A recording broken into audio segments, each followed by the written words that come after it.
Good afternoon, everyone. Welcome back to another stream. This is the second stream in a row of a new YouTube streams that we're going to be doing. We're hoping to go a little bit longer with this one today. Just got some Final Fantasy 14 reset stuff, pardon me, planned. My voice decided that it wanted to just crack there. Beautiful.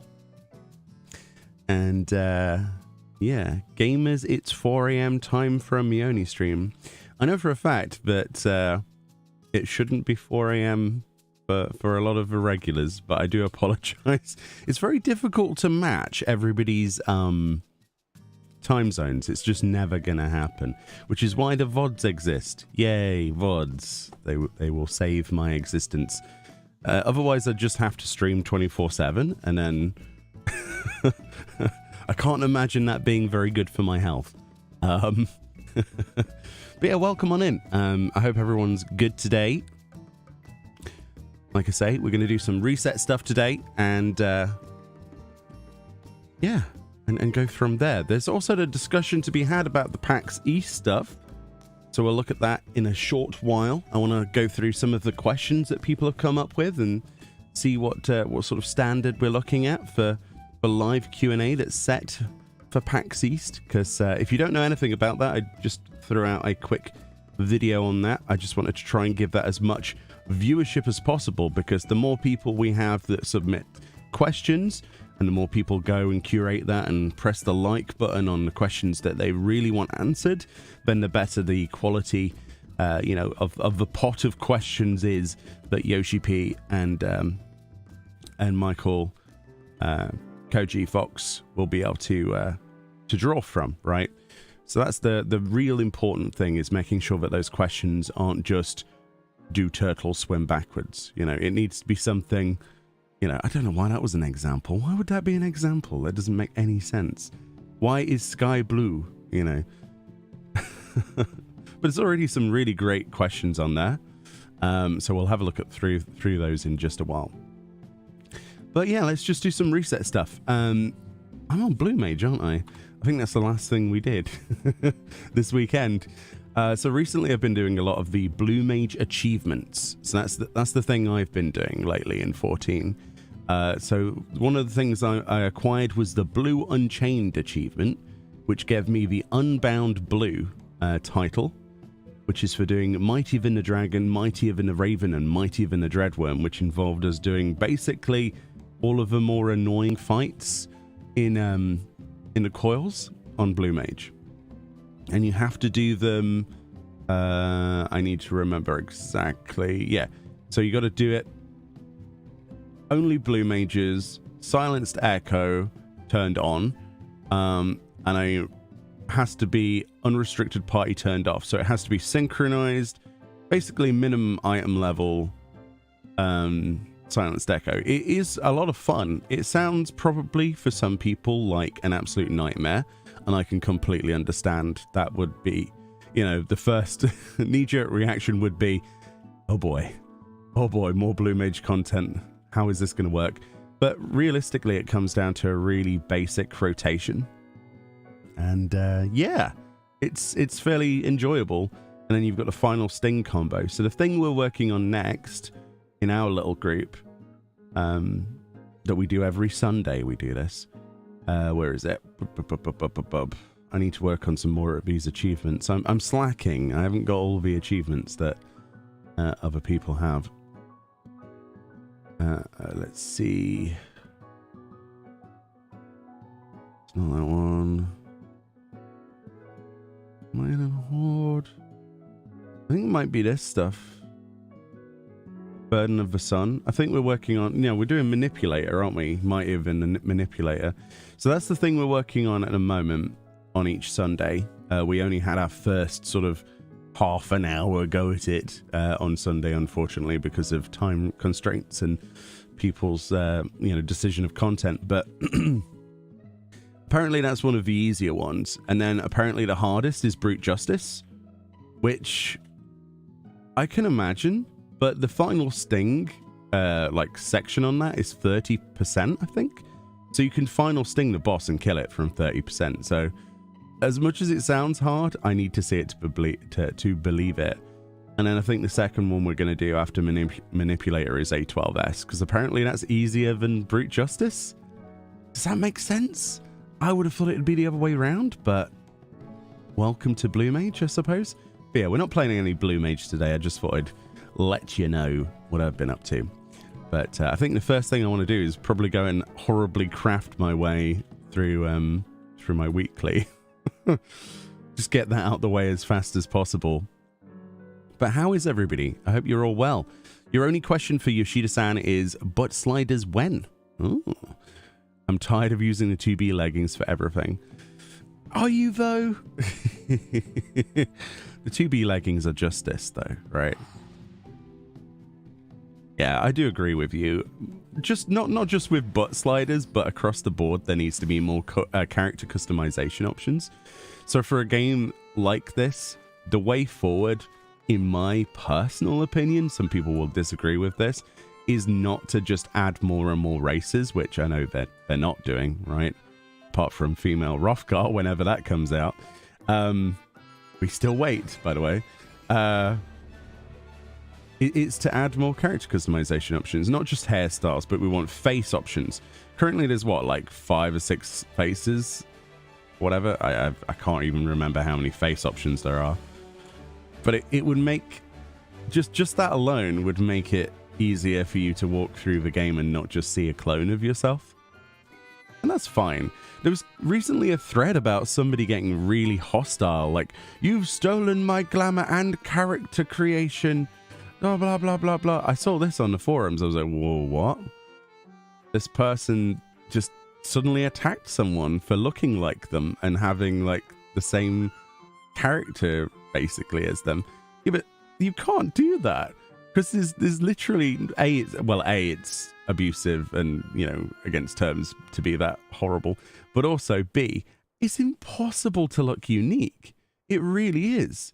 You can try as much as you want, but unless you go around with, like, a red hat, blue trousers, you know, green top, and then the worst tattoo options, you're not going to look unique. My cat is generic. And the reason for that is because there's only like a couple of face options, and that's the better one. And that's why so many people use the same thing. So I don't know. I never understood the whole, oh, you're stealing my look.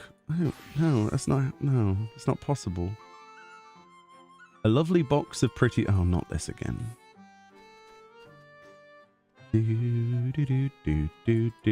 So I need 6 of those. By the way, you'll be pleased to know I still haven't upgraded any of my gear from level 70. Oh no, we got 80 stuff. But yeah, I am not spending gil on this. I refuse to spend gil on this.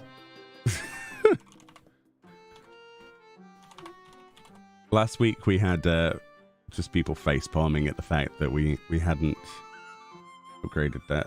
We're at level 85 with a level 70 weapon. It's fine. It's fine. We don't need weapons. I've still got Brand of Elements on my bar and Patient Touch and Inner Quiet. And they're staying there. Oh dear. Death by crafting. The thing is with crafting, I just suck at it. So I'm just going to get it out of the way as fast as possible. Yeah. Okay, I think I said I was doing 1 last week, right? Yes. And then we do that. No, don't do that. Don't break. How dare you break?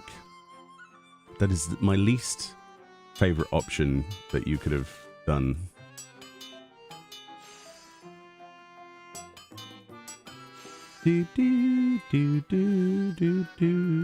I could set up a macro for this, but I'd be changing it every 5 seconds, so... Aye.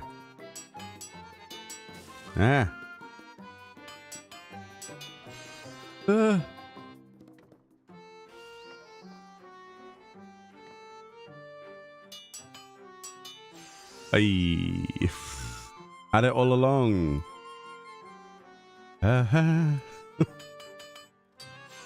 Need to make a few of these. You think it's funny when people say my character looks like Mia's and we have different options? I don't know. I think it's because they just see the white-haired cat girl, right?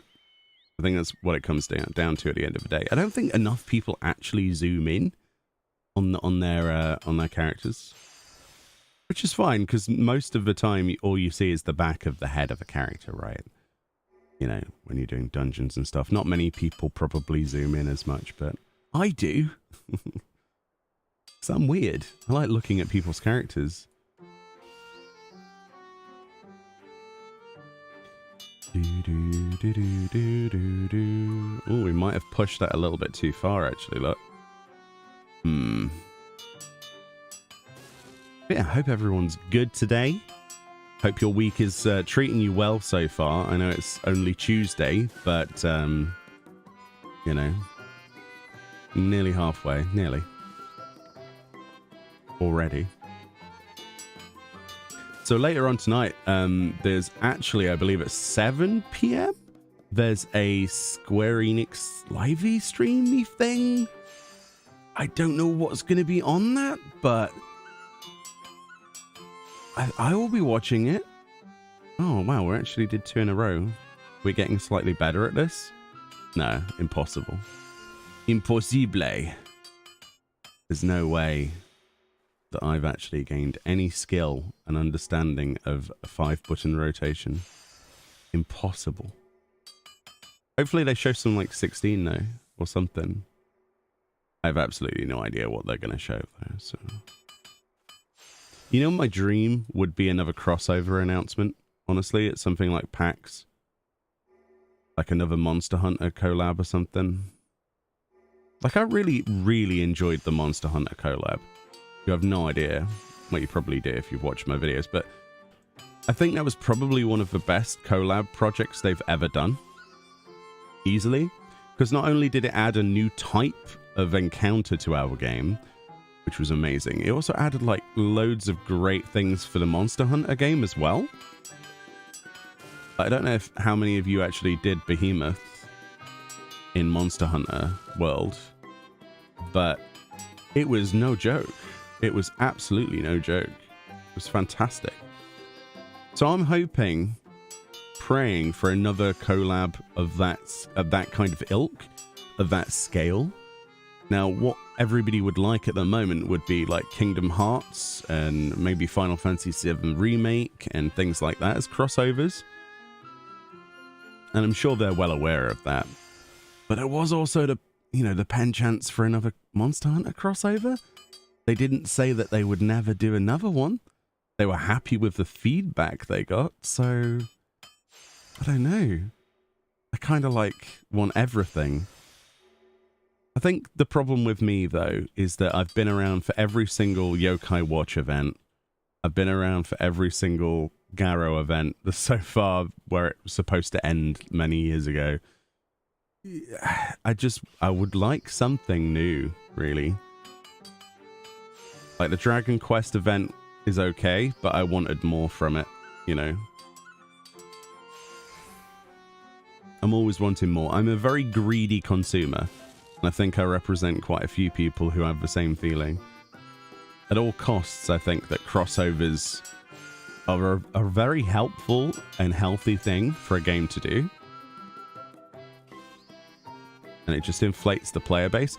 Because I know when the Monster Hunter World crossover happened, the amount of people that came over to try the game from Monster Hunter World was insane. Like, it was brilliant. Absolutely brilliant. There were people like, huh, maybe this game's worth having a look into. And then they fell in love, got addicted, and then here they are, you know. Come on, please. Ooh. Saved by the bell there. I need to make 2 more of these bad boys. Oh, macros help so much with crafting and make it so much more bearable. Kind of wish that it wasn't that way. I have like 20 different macros. I agree. And people who say that certain things can't be macroed haven't tried hard enough. For example, the last Satan of the Firmament, the title I got, we used a macro myself and a few other crafters in the firmament, we shared a macro that we just found worked. We worked it out together, and there you go, easy peasy. So you can macro even expert recipes. Now it's not going to work all the time, but you don't need to work all the time, does it? Does not need to work every time. Yeah, relying on macros. Yeah, it would make things like this incredibly fun and easy, I suppose. But I just can't be bothered to set one up right now.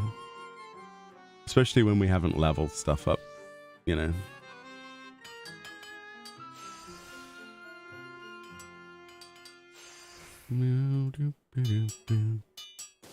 Ah. Nervous noises. Ah. Stop breaking. Tap it. Ah. Unless I get like 4 tricks of a trade in a row, I don't think this one's going to succeed. Oh, I don't know.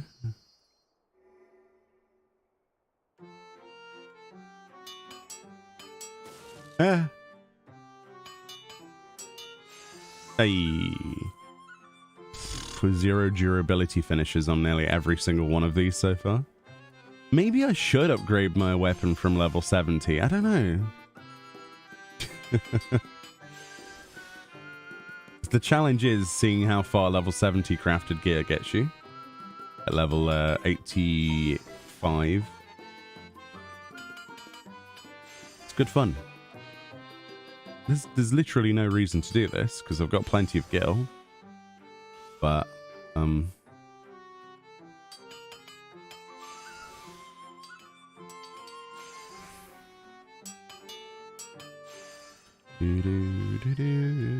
why does this song always remind me of the Pizza Time song from Spider-Man? The song in Ilmeg. It reminds me of a pizza song. You know, the pizza song. Fran, you know the pizza song from Spider-Man. The Spider-Man games. PlayStation era. You know the songs? It might be copyright, so I can't play them, but... It reminds me of that for some reason. Oh dear. This reminds me that I should hop on and feed my guild. Feed? You feed them? Are they like animals? Do you keep them in cages and unleash them on people? And like raid bosses? You don't want another yokai for the last 2 classes? I do. I really want another yokai stuff. I like the weapons, personally. Especially the monk ones. They're probably some of the best looking monk weapons in the game. Easily. People have been waiting for a collab for Final Fantasy VII, Kingdom Hearts, and for Eat Pizza. I think they should do like a Twitch drop thing for Eat Pizza. That would be cool. 14 inspired Monster Hunter World and Iceborne expansion a bit. Of concept of raid and aggro. Well, yeah. It's hard to not be influenced by the people who work in offices next door to you. So, yeah, definitely. Definitely. Final Fantasy XIV cross with Star Wars. Sorry, I'm just catching up with chat because I've been staring at abilities. That sounds awful, friend. Would you want a lightsaber? Are you joining the Sith? Is that what we're finding out about you today, Fran? You're secretly, you know, your midichlorian level is off the chart. Oh, midichlorians. Let's forget that ever happened in the prequels. Oh, midichlorians was like the worst plot device ever. You wouldn't mind the 15 collab coming back? You still haven't got the car? But it was back fairly recently, wasn't it? Street Fighter collab. Hey, if we can get Chun-Li's outfit, I'm in. Give me Chun-Li's outfit, we're in. The car is so nice and only have a 4-slot mount that is free as Eden Savages. I mean, yeah. There's the slipper. slipper, and then there's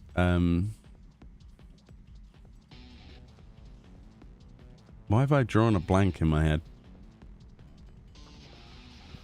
Yeah, there's the slipper. Yeah. Why did I think the last one was... Oh, yeah. I was always thinking that this one should have been multiple. Flipper, wee! Anyway, let's turn in this stuff before I get incredibly sidetracked. You could craft from 70 to 80, making 90 gear is pain. You go for gathering, delivery seems way faster. Is there any specific reason to go for crafting if you have all maxed out? I mean, at the end of the day, you want everything max level, right? You want it omni, because you can make the things for the other things to make the things, if that makes sense. There's a lot of cross crafting with crafters, and even if you are just like gathering all the time, it is nice to be able to make your own profits from nothing. But it really comes down to what is selling well, right? Is the finished product making a decent profit? Is the midway craft that, say for instance, a culinarian makes a certain, I don't know, a piece of bread, and then another crafter uses that piece of bread to make something else with, right? I mean, it's unrealistic. But is like the mid section more profitable as a craft for people buying it who don't have culinarian? Or is like the base thing, like flour and whatever it would be, would that be more worthwhile? You've got to look at each stage of a craft and be like, okay, this manganese helm of the behemoth. Okay, so this is made with manganese ingots. Okay, so manganese ingots are obviously going to be smelted, right? Okay, so that's smithing and armor craft. And then the raw material. So what sells more, the ingots, the ore, or the thing that's made with the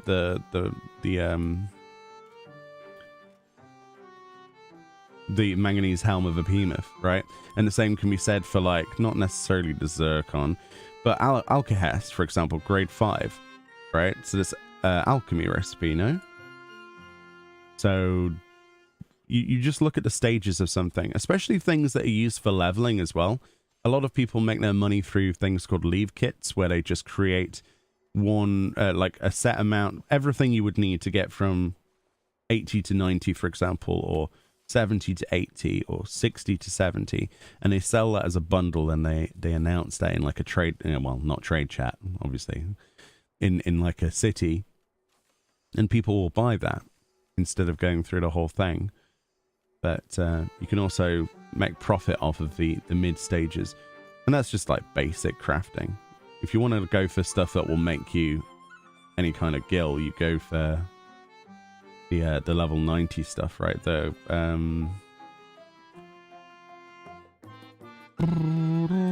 master recipe stuff, right? But then you're going to be fighting against people who do maps and things. So sometimes you're better off going for mid-tier stuff.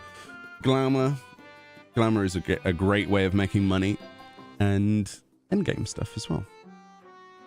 Like recently, there were a lot of people getting the crafted stuff again, just so that they could turn it in for the augmented version, right? So yeah, it's all a process.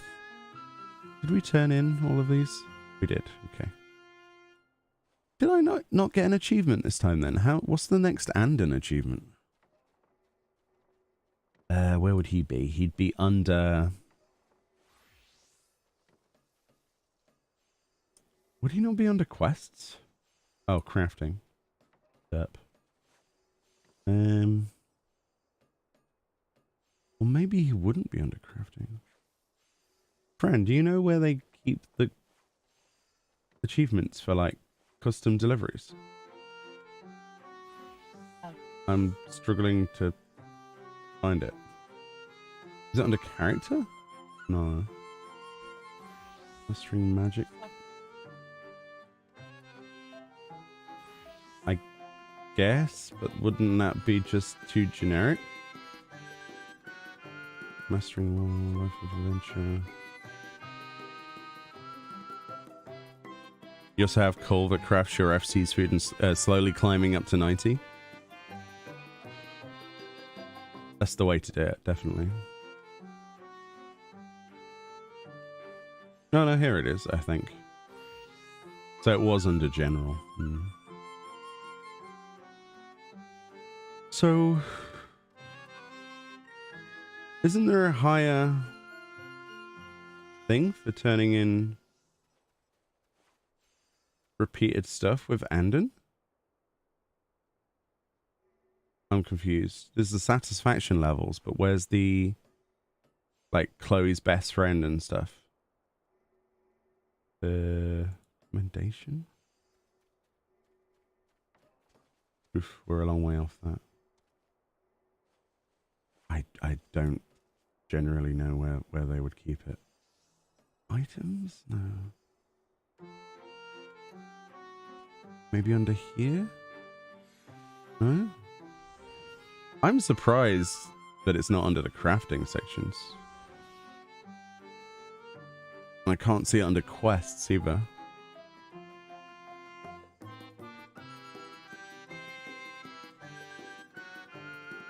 Am I losing my mind or something? I really cannot find items, collectibles. Oh, because it's collectible turn-ins. Thank you. That's strange. Yeah, we still haven't done, like, hardly any of these. So... okay, 3 more collectibles for the first one. What's the title from him? Manmaker? I don't want it. What's the other one? Academic Advocate? No. Lifesaver? No. Tinker Tutor? Honeybee? Okay, I kind of want Honeybee. Tough Customer. Kurenai's Partner.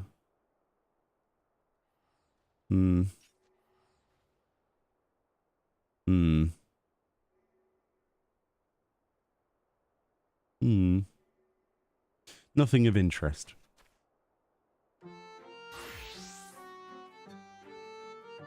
Okay, so. Show the transmog, please. What do you mean? This. Oh, this is from Stormblood. Years old. Show the transmog. Just my replica Nirvana. Pearl Rosette, Capeline, Dirndl's Bodice, False Nails, Quaintrells, Nefarious and Beauties. Just my old setup. Very old, very old. Also, what set is on the thumbnail? Oh, do you mean the PvP one? Yeah, it's from PvP. You can get it by doing PvP. False Monarchy. Rank 25. Good morning. Welcome on in. Right, I want to have a look at this this forum post now. Let's even with the sound of lovely crafting in the background, let's just lean up against a post. And let's have a look at some of these entries with questions. I'm really excited to see what people have come up with. Hold on. Boom, boom, boom, boom, boom, boom. Boop. Okay, so if you don't know about this, I would definitely advise going along and submitting your own question, because when PAX East comes around, you might be chosen. I've put the link in chat, but it's not there. Interesting. Can you not link things in YouTube live stream chat? Oh no, there it is. There it is. So if you go to that link, you can submit your own questions for PAX East, and they'll be live streamed. So if you want to go over here, and you also press the like button on the forum post of ones that you would like them to look at, they have a higher likelihood. So I've linked that in the chat, as you can see. And let's see what questions people come up with. So apparently, right, It has to be related to the ongoing journey of Final Fantasy XIV. This is to Naoki Yoshida and the development team's path on its road towards celebrating the 10th anniversary. So this will be live streamed on Twitch and the actual PAX East 2 Twitch channel, right? And this is taking place, March 24th, which is March 25th if it's 8 ET. All right, so let's see what we've got.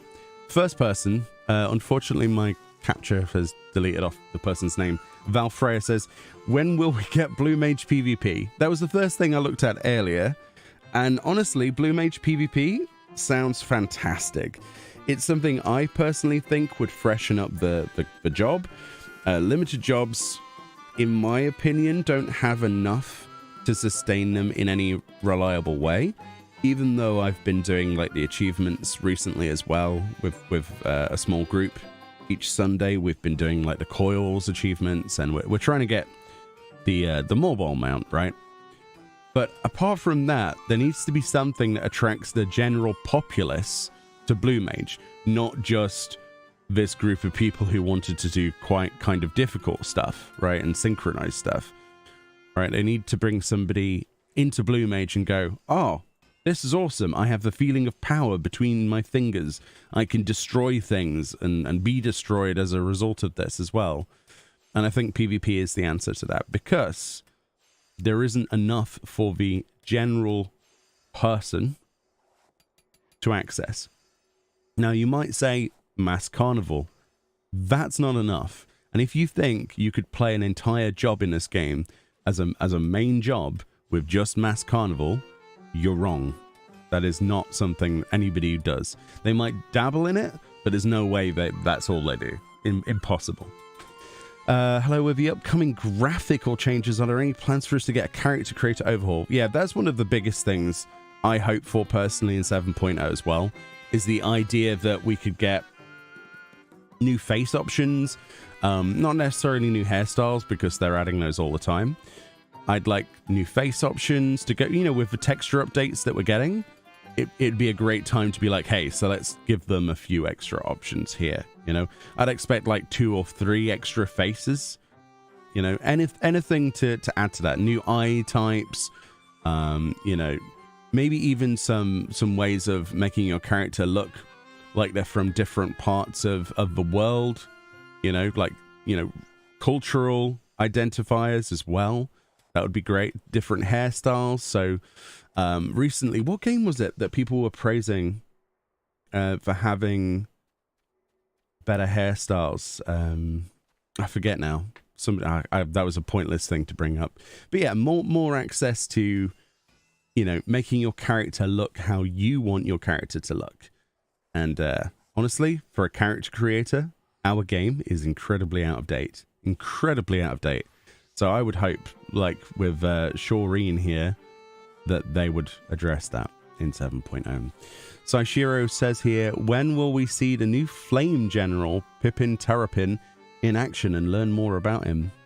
We adventured with him a lot in Stormblood and he's filling Raban's place in Uldar. I want to see him grow as a character too. Did this person do Endwalker?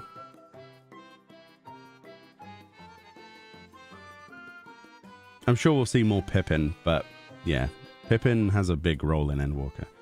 Well, Freya says, can we get Explorer mode added to Alliance raids, normal raids and trials? Yes. Yes, yes, yes, yes, yes. All the yes. It's fantastic for filming. It's fantastic for screenshots. It's fantastic for just going in and looking around. Because if I wanted to do the same now, I'd have to go and unsynchronize an Alliance raid by getting, 4 other people, which you can do, by the way. Kill everything and then walk around. So it's much easier if I can press a button. That would be a really nice one. I think we're going to press the like button on that. So this is based on a like-based system. So the more likes these comments get, apparently the more likely, supposedly, they are to be asked. So I would say if you pop over to that link and go through them yourself and, yeah, curate them. It's a good idea. Valfreya also puts, can we get duty support expanded to cover more jobs than simply the Conjurer, Marauder, Lancer, and Thaumaturge to allow more variety.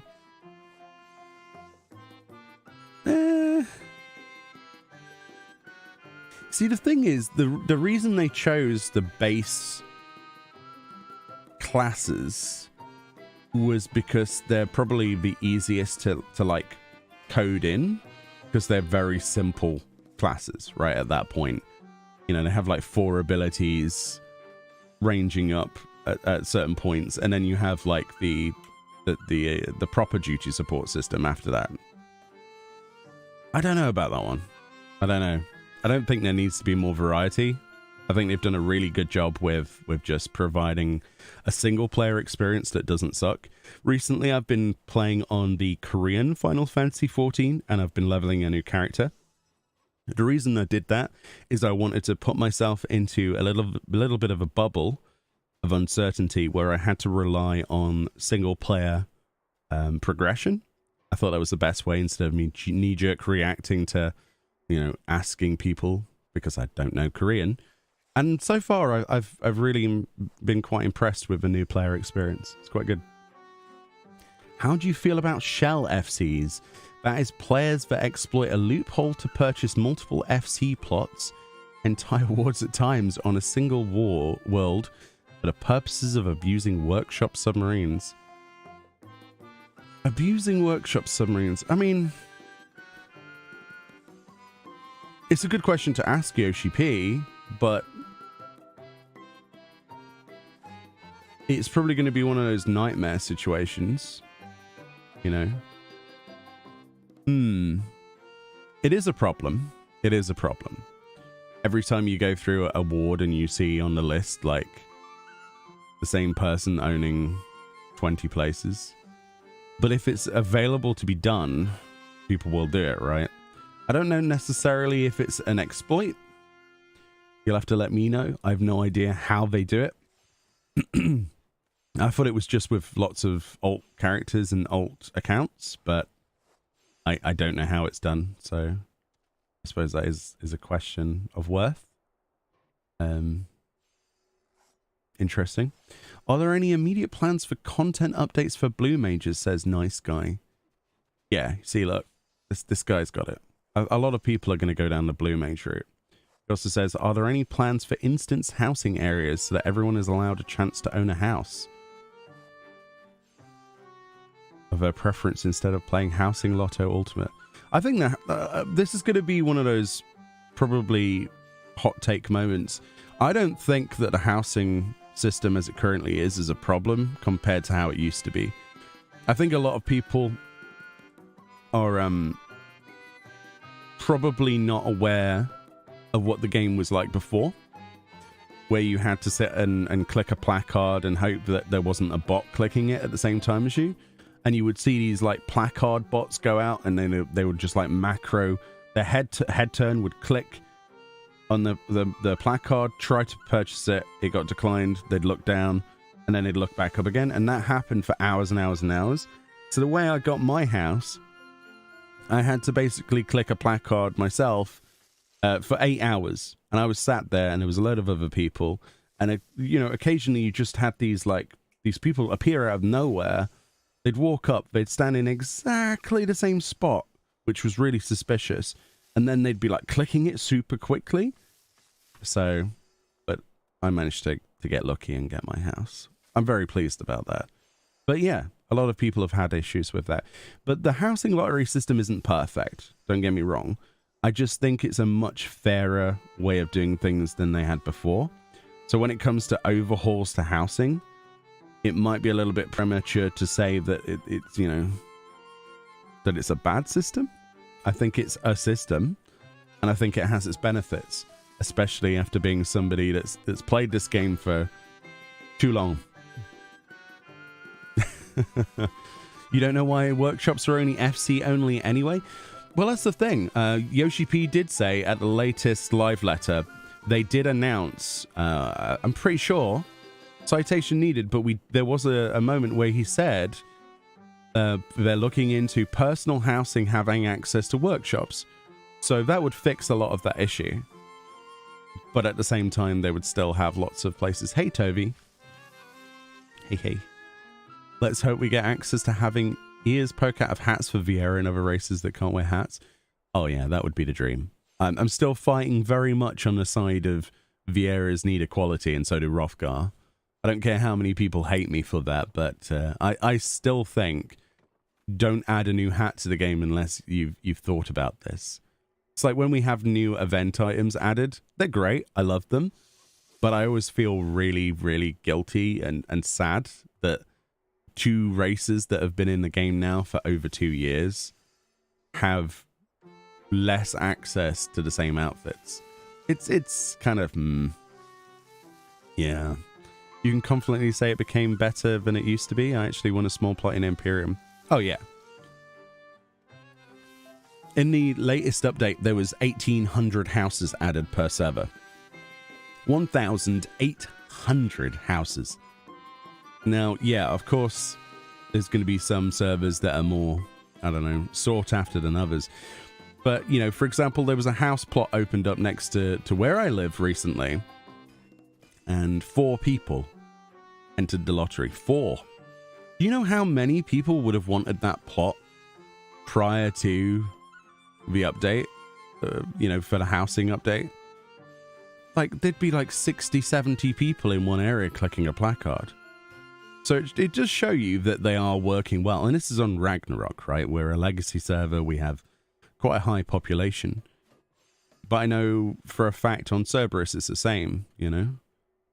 And yeah, a lot of servers currently, a lot of data centers have a lot of housing. There is, I bet you if we go in the game right now, we'd be able to find plots that haven't had any lottery submissions on them.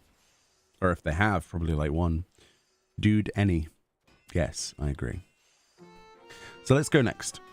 Let's see what else we've got on here. So far, some really great questions on this this thread. Once again, if you want to have your say to Yoshi P, there's the link in the chat. Definitely trying to promote this as much as possible so we can get some good questions for PAX East, which will be live streamed. So Valfreya says, will we ever get hub vendor menus cleaned up, i.e. Radsat, Han, and Yulmore menus for Tombstone related stuff being bloated and unwieldy? Really? No. I suppose it... Okay, the one thing I will say about that sucks is the fact you have to go from one NPC to another NPC to another. So, like, if you do get, like, the brine drop in Savage, in 7, P7S, you then have to go to the NPC that exchanges the brine for the tombstone. No, exchanges the item for the brine. Then you have to go to the other vendor. Yeah, there's 3 vendors. It's stupid. It is absolutely stupid. So I don't think that's necessarily the hub vendor, like in terms of menus, because I think they've worked quite hard on making the menus look quite presentable in Endwalker. I think it's limited to 1 NPC or more, like 1 or 2, not 3. There certainly shouldn't be. Well, also, why have they put the script vendors literally the other side, like the other alleyway? I get that they want to make the world feel populated, but it's so inconvenient. It really is. And the materia melder, why isn't there a materia melder where you purchase the gear? Little things. Sorry, keyboard is weird, but if anyone hates you for that opinion, is maybe not the brightest light bulb. Oh, you'd be surprised, dude. You'd be surprised. Thank you for your warm words, though. I appreciate it. Your son won a house next door to mine last month on Goblin by being the only bidder.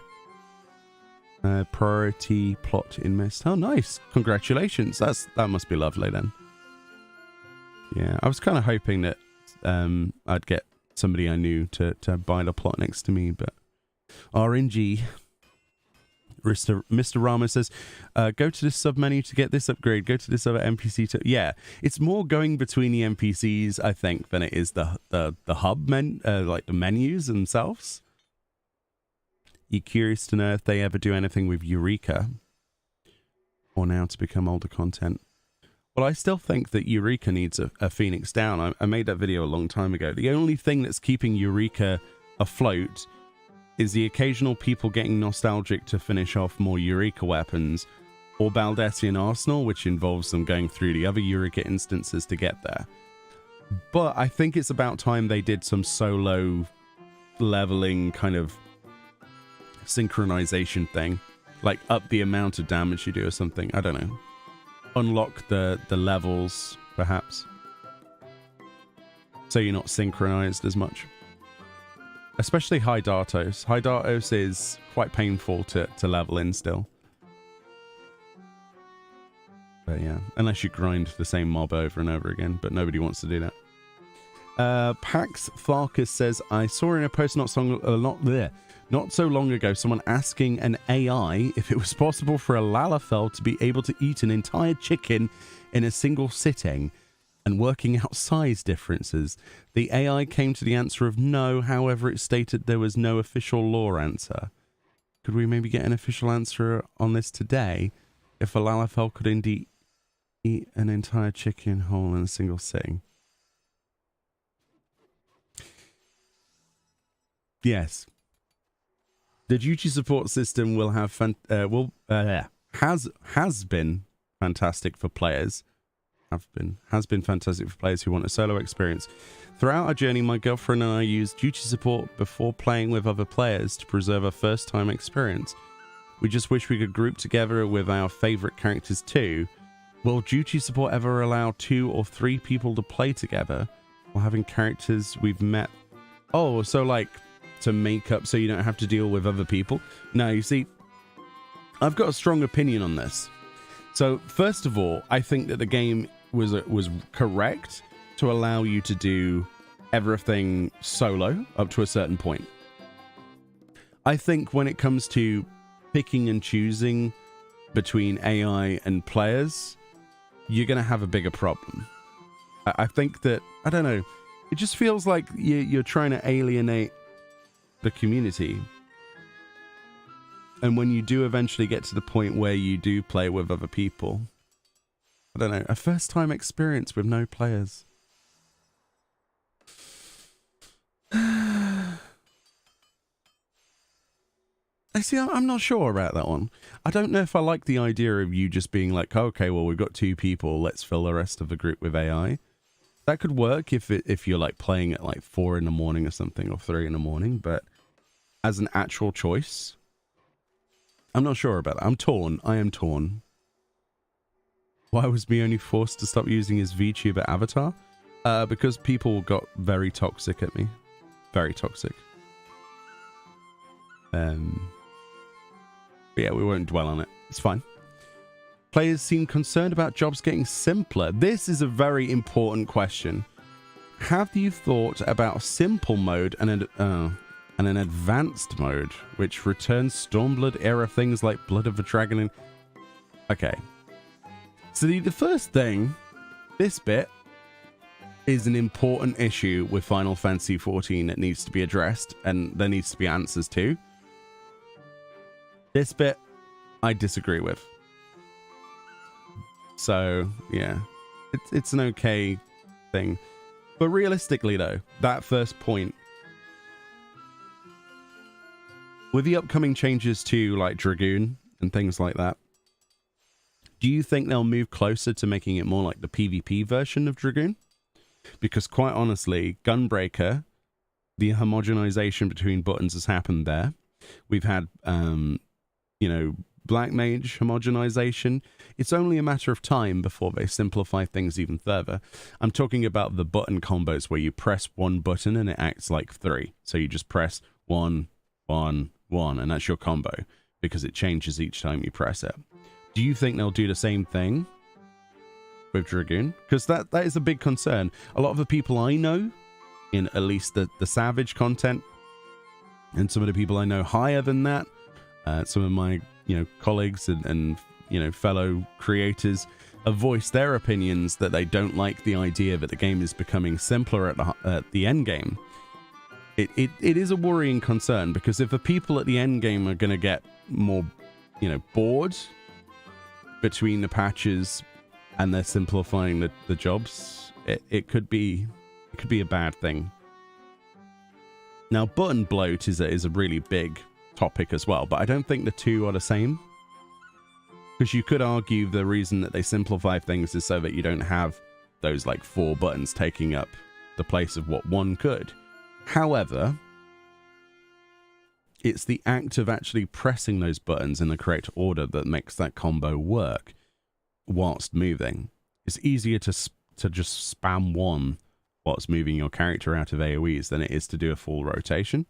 So I don't think the argument's the same. I think that simplifying it to just 1 or 2 buttons doesn't help at all. I think it's going to make it more brain, turn off mode. I don't know. This bit I don't understand though. I don't understand that. Why would anybody want like a simple mode? That doesn't make sense. Will we ever see a group queue for casual PvP matches so that we can grind out the rewards with friends? That's a good idea. I've liked the idea of group queue for a long time. The reason I say that is because there's already win trading as it is. So sod it. Why don't they just let people queue anyway with groups? And if you want to know more about the win trading situation, somebody posted a video 2-3 days ago. There's like a drama video if you're really interested. But yeah, it just shows exactly what I've been saying all this time, that win trading has always existed and it continues to exist. And anyone who says that it doesn't is a bit silly. But yeah, they should just unlock it, man. Like, PvP is a lot of fun. It would be lovely to queue with my girlfriend and a couple of friends and just battle it out. That'd be great. Even if they just did that for casual. I don't want ranked. Will you do Final Fantasy 14 and 16 crossover? Yeah, everybody would love to see some more crossovers in any capacity, I think. What did people say? No one would use the advanced mode, or at least a lot.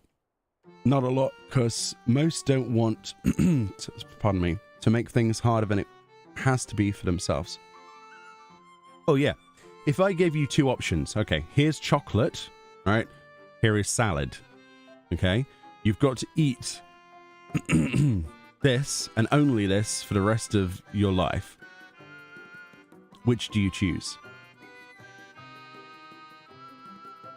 Okay, maybe it'd be healthy to choose the salad. Bad analogy. Okay, here's a plate of your favorite food in the world, right? You have a choice. You can eat it with you can eat this soup with your hands or with the spoon. Which do you choose? I think most people would choose the spoon.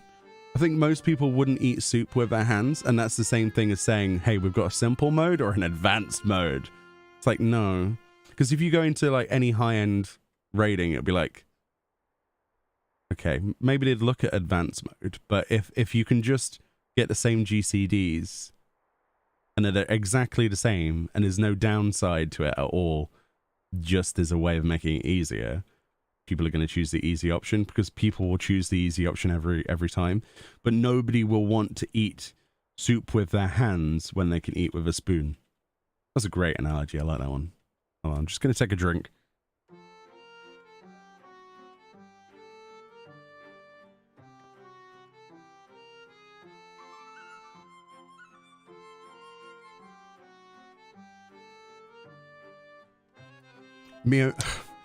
Miss Lou, I mean, I would eat soup with my hands. Really? I mean, you microwave tea, so you're already halfway, aren't you?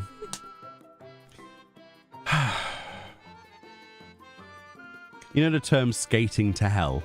You're tobogganing. You've got in one of those bobsleighs and you're just going straight for it, right? Oh dear. Is there any chance we could get a daily roulette for Rival Wings? This person gets an instant like. I've been saying this for a while. The way we have for Frontlines. I've enjoyed playing it when I've had the chance, but it's so hard to queue. And I feel that daily roulette could help fix this problem. I want everybody to go to this forum thread and press the like button on Ran Ranison's post here.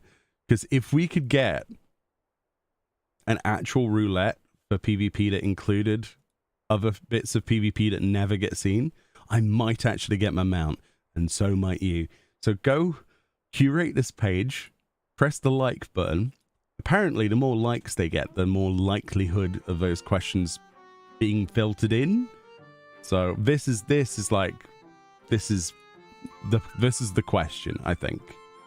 That's brilliant. 10 out of 10. Bunny Way says 2 questions. 1, since the release of Endwalker, we've seen the dev team focus more frequently about the 10-year future of 14. What future project are you personally most excited about? And Yoshi P, will you please join with Soken and play Close in the Distance with an automaton at Vegas Fan Fest? These are great questions. But I'm going to leave that one unliked at the moment because I feel like there's some more game mechanic based stuff that I'd like to look at. Cadius Fraud says, since A Realm Reborn, we've had new jobs joined the roster of playable jobs. 14 is a game that prides itself that you can play as many jobs as you'd like on one character. Very true. However, at endgame, it becomes increasingly difficult to gear all of the different jobs due to the gearing system staying pretty much the same since A Realm Reborn, such as a tombstone weekly cap, savage gear locked to 1 change a week, and 24-man alliance 1 loot per week. Yep. Are there any plans, this person says, to change how gearing is obtained for those that want to play different jobs in the endgame? Okay. So is Cadius saying here that he would like the ability to queue up for... Let's say you queue into the Alliance raiding to Aglaia.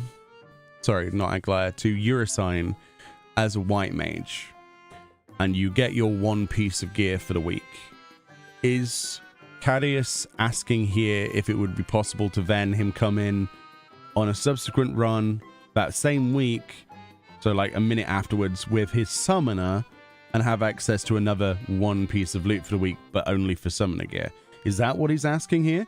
Because if that's the case, I agree. There is no reason why you shouldn't be able to do that. I think that is a limitation that doesn't make sense when there's multiple jobs. However, if he's asking if you're able to get more than 1 piece of loot per week as soon as something new comes out, the problem there is that the answer of why they would never do that is because they try to stretch your progression out. They try to give the queues more time to exist. Because if you have access to something instantly, people go and they instantly grind it and get it. And then the queue suffers as a result of that in the following weeks when other people are trying to get that stuff that weren't there for that. It's the same with extremes. We currently have this situation where if you don't have a week 1 clear of extreme content that comes out, if you're busy or like me, I'll be doing videos, I won't have time to do it. Week 2, every single one in the party finder will be locked. So, locked because you need completion. Like, there's only a few practice parties, and sometimes they're so bad, it's just laughable. That situation is there for a reason, though. Like, for the content that is needed, like, Alliance raids are a great way of adding more loot and item levels to people, like to plump them up, to pad up that item level to then access to other content, like savages and things like that, or normal modes, or whatever you want to do. That's why there's a limit. Those limits get removed when that content is no longer considered to be that important. Usually that happens when they have access to... And at the same time, they further bolster the queues by then adding the Twine, for example, which is the weapon upgrade for a tombstone weapon, would then be added to the loot pool from a vendor in exchange for 3 coins. That happened with the Vanir raids, the, Ivalice raids, and so on and so forth. So they only ever release that limit and unlock the loot when they also add the ability for people to go in and get the thing they actually need to upgrade their weapon. And that way they've done 2 things, made it accessible, but also not killed the queues. There is no happy medium to that. However, if the idea of you being able to go and get loot, your 1 piece of loot per week per job, that wouldn't be bad. I think I'd agree with that. That would be nice. But you'd have to be like, it'd have to have the ability to turn off the greed function, if you know what I mean. I don't know. It's an interesting idea. What do you think about that? The limitation does make sense. The trust system doesn't cover major level gaps. True. That's why crafting exists. I still need to start 2.6x extreme fights yourself. Did Zeno... No, that was Cadius. I haven't seen any posts from any creators that I recognize yet. Steady post, can we get a new design for Chocobo stables? It's big and an eyesore next to all of the new stuff. What? No, Chocobo stables aren't an eyesore. Just rotate them. Wow. I disagree with that. I don't think they're an eyesore. They're little Chocobo houses. They're for our little buddies to hang out in. A new design. Oh, I guess a new design would be cool, but I don't think it's an eyesore. That's harsh. Poor Chocobuddies. Grespar says, hello, Mr. Yoshida. I have a request of a development team. If it would be at all possible to make the Shisui of a Violet Tide dungeon gear dyeable in the future. I like this person already.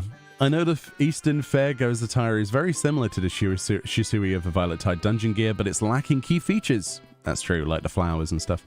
As to why I love that dungeon's gear so much, like the head and arm pieces, it would be cool if those gear sets were to be dyeable. Okay. Here's the answer to this question. Don't change it to dungeon gear. Release a level 1 lookalike gear. Okay? So, unrestricted gear. So like what they did with Skyrack gear.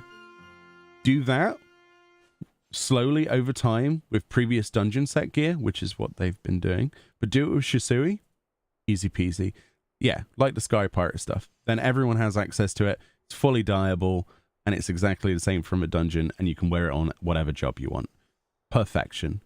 I would rather them do that than to change the actual dungeon gear to just be dyeable. Because then they wouldn't have to change the dungeon loot table, they could keep it the way it is, and then they could still give this person, and people like myself, access to wearing this stuff. Because the Shisui stuff specifically doesn't really look like it would be locked to any role anyway. It's all flimsy little dresses and things, which are lovely, you know? Make everyone access to every single one of them, right? And make them fully dyeable. That's the easiest option. Grink the Boy, amazing name. Will we ever get costume sets and hairstyle based on Gaius's Shadow Hunter outfit? I still want the like the Legatus Imperial armor that, you know, Livia Sasjunnoir had, and Gaius's outfit, and Ritalin, and what's his name, Nero's armor. If we're gonna get any armor, I want those. I like that comment. After all these years, will we have the opportunity to have Gaius meet the 12 and show that they were otherwise engaged, that Eorzea's unity was not forged of falsehoods, nor its city-states built on deceit, and faith in the 12 is not an instrument of deception? That's fantastic. I like that. That was a post by List AP. Brilliant. That's a good question. I see a lot of people agree. Yeah, because he challenges like, you believe in Eorzea, to believe in this is nothing, and blah, blah, blah, blah, blah. How very Gwib, right? That's all he'd have to respond with is how very Gwib, and people would lose their absolute gourds. Oh, dear. Voice of Yumi says, will you consider going back and adding weapons to the older ultimate fights for newer jobs? Can we get... Okay. No.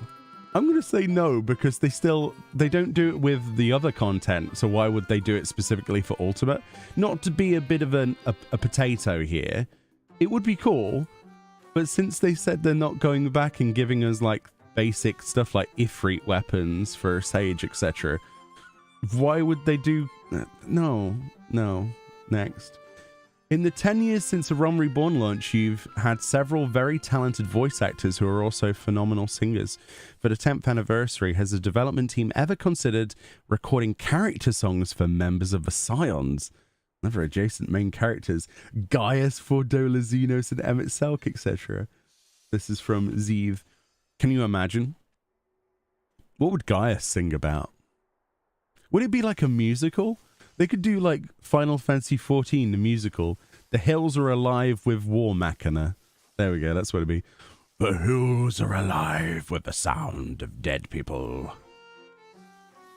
Cartano Flats. Yeah, it's the Cartano Flats theme. And it's just like Fordola singing about how she wants to break free. And she does like a Freddie Mercury solo or something. And Xenos could be like, I don't know, some emo song. Just put whatever on the top of it. My Chemical Romance, there you go. That's his whatever song. The Black Parade by Xenos, there you go. And Emmett Selk, I can't think of a song for Emmett Selk. Something sad. That would be cool though. I wouldn't be against it. It'd be cringy, but it'd be less cringy than trailers they've recently done for 14. So there we go. Vic Boss says, question for Yoshi P. You've said that you hope 14 can be like a Final Fantasy theme park. And over the past decade, you've included iconic FF characters and settings. What are some elements from a series that you haven't been able to include yet that you'd like to get in the next 10 years? Please say Dalmasca. Yes. Yes. Oh, the fact that they ended the Ivalice arc on a field note still keys me off today. It was such a sad story. If people didn't know about that.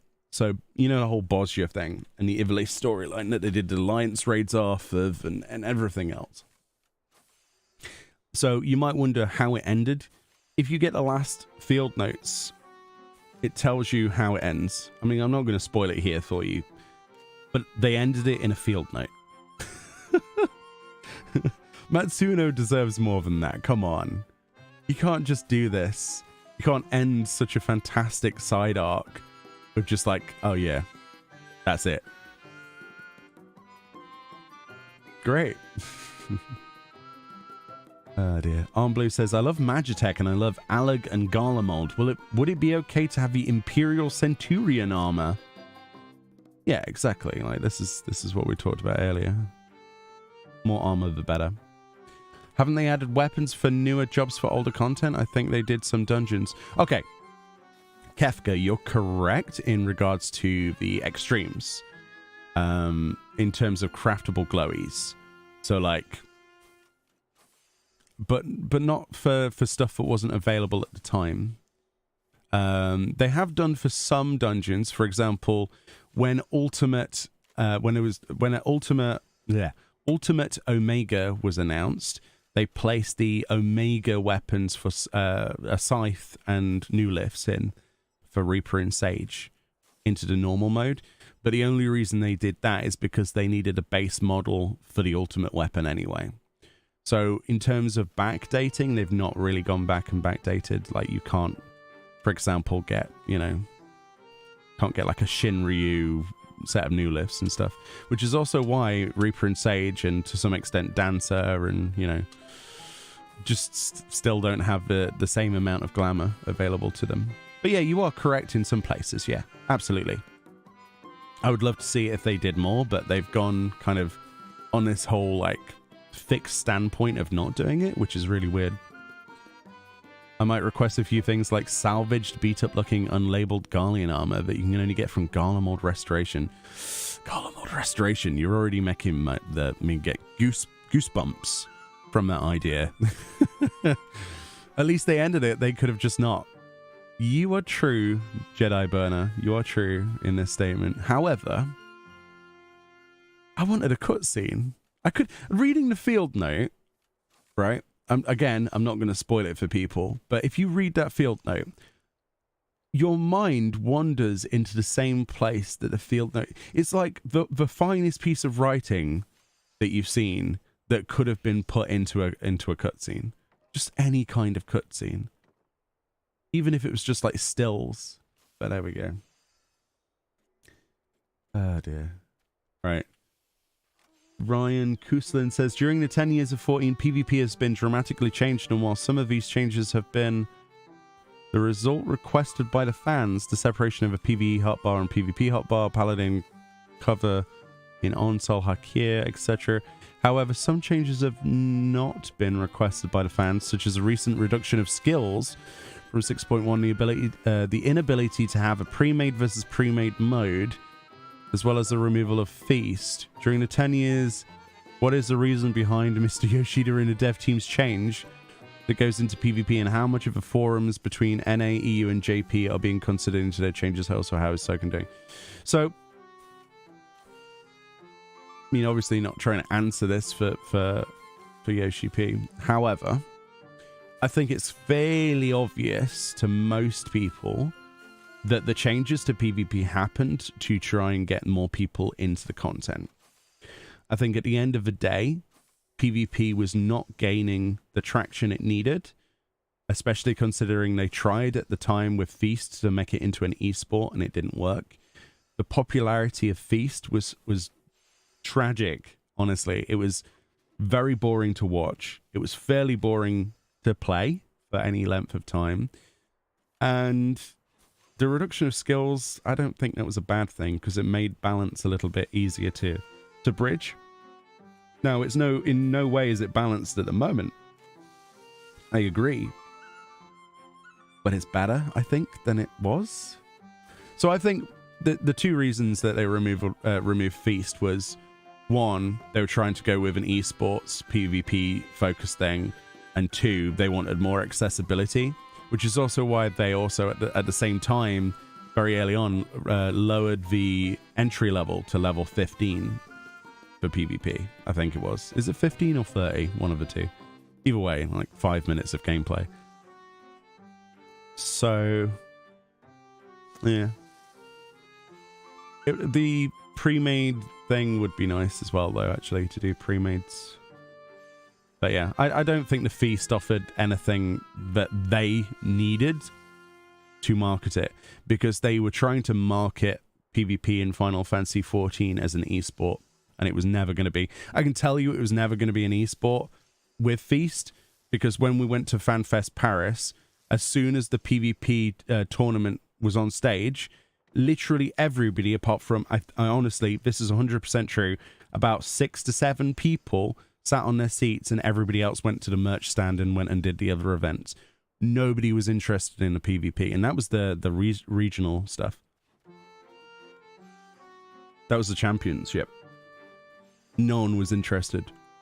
So, 2 and 2 together, I'm afraid. It was a shame, but it needed to be done.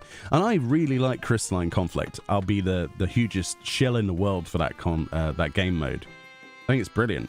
It's not perfect, but it is. I've had the most fun in PvP in this expansion that I've ever had in PvP in any game ever before. And I've played League, I've played Dota, I've played, all these things, Smite. I've played WoW PvP when I used to play WoW every bloody day. It is the best PvP I've experienced so far. 100%. It went from the worst to the best for me.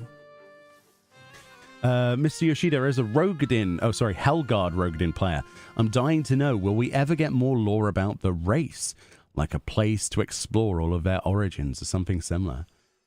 Yeah, usually they do this with like the side quest NPCs and things. That would be nice.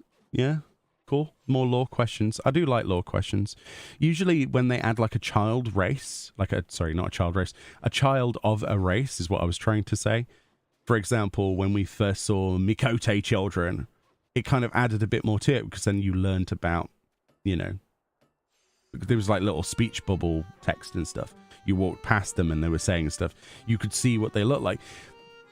The only time they've ever done a proper backstory for any race in this game is Aura, the Vizela tribe. Apart from that, it's been really difficult to kind of create stuff. And I know there's a huge RP community, and I think that the RP community would benefit from more lore. Now, we are waiting for the 3rd issue of the Encyclopedia Eorzea, which would be a godsend right now, quite honestly. No Smite slander. Oh, I like Smite. Don't worry. Oh, I didn't say I didn't like those other games. I say I have played them. That's the difference. Smite is fantastic. I love a bit of Smite. Yes. I play Bastet like all the time. It's either Bastet or Bologna or sometimes Capri. So I play a bit of everything. I do like Smite though. Shh, secrets. N-Guy Entry, I think that's their name, says, can you make it so that you can queue the usage of potions and sprint? I double potion and sprint not reliably going off right after an action can be considered an element of skill.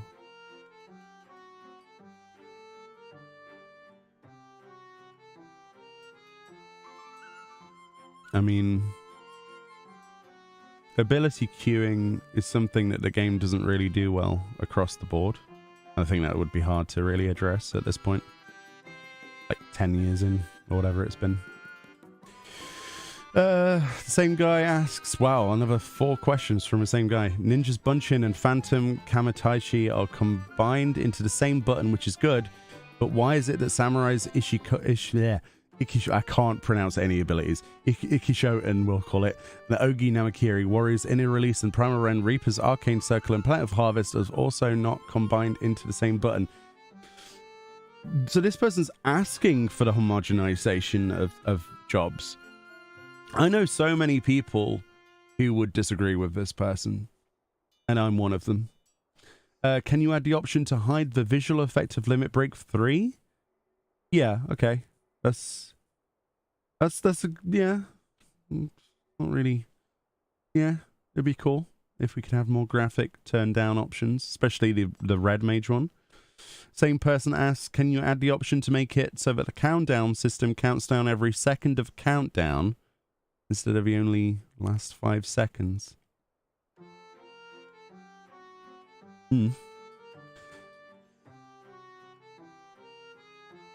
This guy's asking the real questions, though. Zantai Stone, is there any plans to get a Feyre Wall minion? Please, please, please. Give us an art book or something and put the Feyre Wall minion on it. Yes. Or bicolor gemstones. Do that. Red Mage LB3. Red Mage LB3 is like what it would be like to look up at the sky at a rocket launch. Or maybe what the dinosaurs last saw before they all went bye-bye. Oh dear. The same guy from before says, just like with free companies, can we have the ability to see when a person was last online for the friends list? Crossword link shells and the blacklist. This guy wants to know when the last person he hated was online. Holy moly. That way we can make more room when someone hasn't been on for a long time. Yes, I guess that would be cool. I don't know about blacklist, though. It's a bit odd. Why would you need to... No, that's weird. That's weird. No. You're aware of the issue of critical hit variance because that was the reason for Samurai's change. This is the same guy as well, by the way. It's a guaranteed critical hit. Are you going to address critical hit variance for every job? That is an action with extremely high potency. Heavy topics. This same person says, can you reduce the animation lock on Dragoon Stardiver to alleviate clipping for high ping players if someone has high enough ping? So this guy wants basically the game to have one button for everything, and then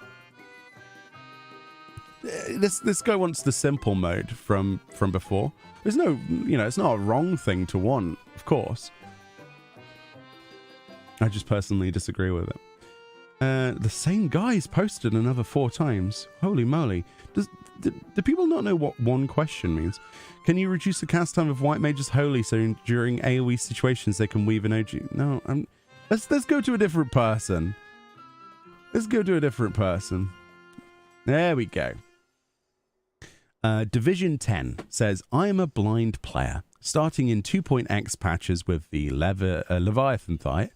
The game has amazing sound effect design to let me play this game quite literally blind. However, much of the 2.0 content still remains relatively blind unfriendly. Given the overhauls to make the game more accessible to first-timers, MMO or otherwise, could you consider any plans to add sound queuing back to the older dungeons and fights to make them play like 2.x and later? I completely agree. 100%. One of the things I've been dealing with recently, even though I'm able-bodied, in the P8S fight, I use the sound cues from the birds instead of the visual indicators because they're so much more prominent to know between snake and bird, and it makes me, it allows me to move quicker than for me to actually physically look. So the more things like that, the better. 100%. Sound design is fantastic over the board, but I agree with this person. And it's fantastic that the game is reaching to higher and higher, heights to allow for accessibility, and they've done a good job, but there is always room for improvement in terms of accessibility for Final Fantasy XIV, and I personally would also love to see more things. You also use sound for mechanics? Yeah, same. Yeah. That's a great question, by the way. So Stranded says, will we ever get a barefoot glamour option? Oh, he recently, not recently, but a few years ago, Yoshi P answered this, and the reason was because of the fetish that exists. So I think the answer was no. I'm pretty sure the answer was no because of that reason. Citation needed, but yeah. Are there any plans for Hrothgar and Viera to have a full helmet hat support anytime soon? Press like button. Easy likes. Yukioni says, happy 10th anniversary Yoshi P and a team. What is your favorite location zone that has left an impression on you over the past 10 years in the game? I suppose it would have to be a place that's been there for 10 years then, right? It could be due to a behind-the-scenes development story or overall aesthetic. And the other question they ask is, what is your personal aim for 14 for the next 10 years? Whether in gameplay, story, or MMO in general. I think most people will expect that sort of camaraderie. I'd love to know if there is a place as well that brings back memories. Not D, interesting, says, can Square Enix please at least bring back the Calamity Retold's Fate back to commemorate the 10th anniversary on the Rising event? Wasn't that the one where was that with the Goobus? Where the Goobus were attacking the Uldar and stuff? Yeah, I want to see that again. Yeah. Janid says, hello, my question is, was there any point that you felt like you were in over your head during the end of 1.0 and the beginning of A Realm Reborn? Was there any distinct moment you recall that tempted you to quit and leave the company? Holy moly. And how did you manage to endure and forge ahead up until now? Thanks for all you do. I'd be surprised if they'll go into personal stuff like that, because they're usually under contract to not say stuff that may implicate discourse within a company. So I'd be very surprised if you get anything out of that one. Ran Randerson says, is there any way the Unending Codex could be used to integrate side content, such as the Shadowbringers role quest capstone quests, into the MSQ by letting you know what content you need to do, or letting you toggle on spoilers for that content? Yes. More usability with the stuff already in the game would be great, and recycling is something they like to do. Are there any plans in the future where you guys do a job reveal at Walmart in the home crafts aisle where you spilled green pop all over the floor and walk all slow through it like in the old version of the Tow Truck level 24 dungeon? Is there a dislike button? What? Okay, next. Copic says, the feast had some of the most unique and cool looking rewards in the game. Are there any plans to reintroduce these? Would be nice. Yeah. So one of the things I was hoping they would do is add those outfits and mounts and stuff that were win traded for in the top 100 per data center into Malmstones, because they were cheated before anyway by a large number of people in the community. So it would be nice if more people had access to them across the board. Why do we not see any members of Vitra's brood? Does he simply not have one? And if so, why? Right, OBS. Interesting. Is the stream still good? Hello, is the stream still good? Because I just had a weird error message.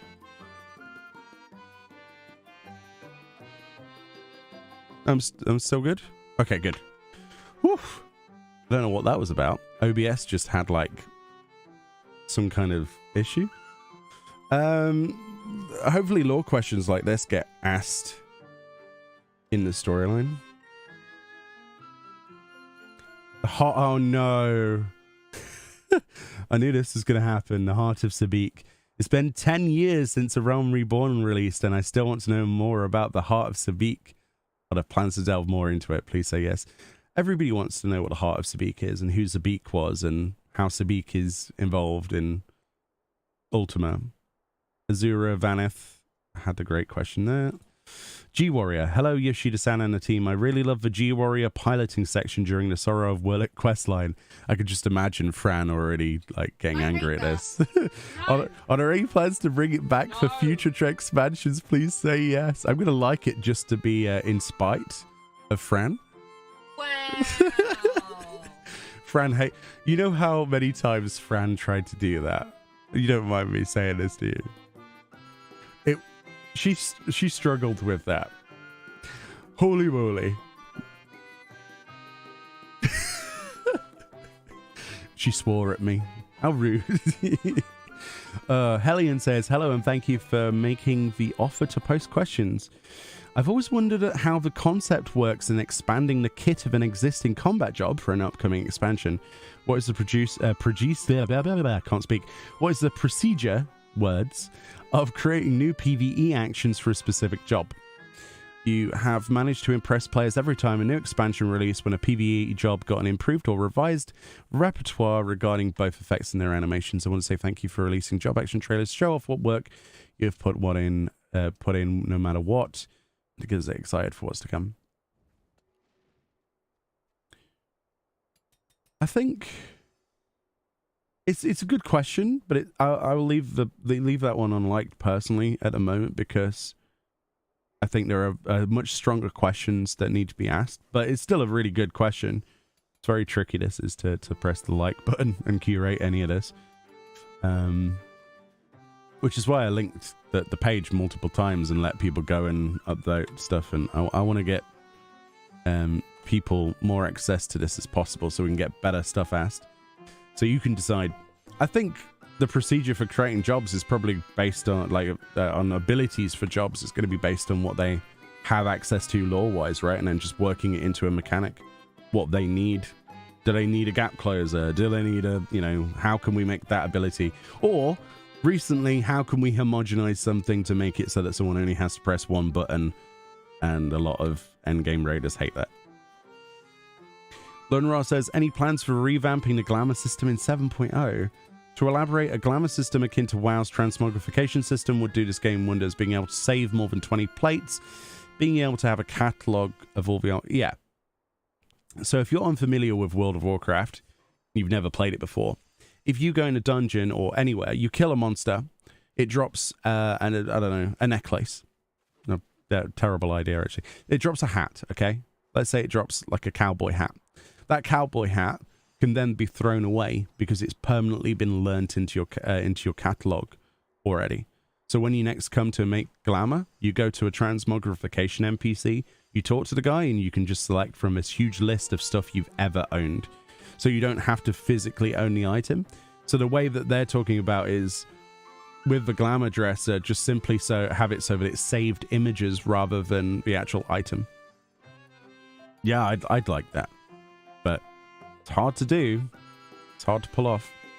Will Wheel says, is it possible to add old ultimate weapons for the new jobs? We saw that one earlier.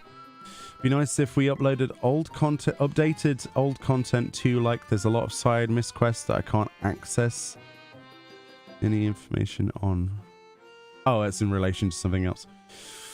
PKR says, are there any plans to reduce or remove the entry barrier for future Criterion dungeons? Like how gear from other content wasn't a requirement to participate in Bozja related content, so that we can play this content with a different role than we did in Savage raids, and players who don't engage with Savage raiding aren't alienated from the content. I disagree.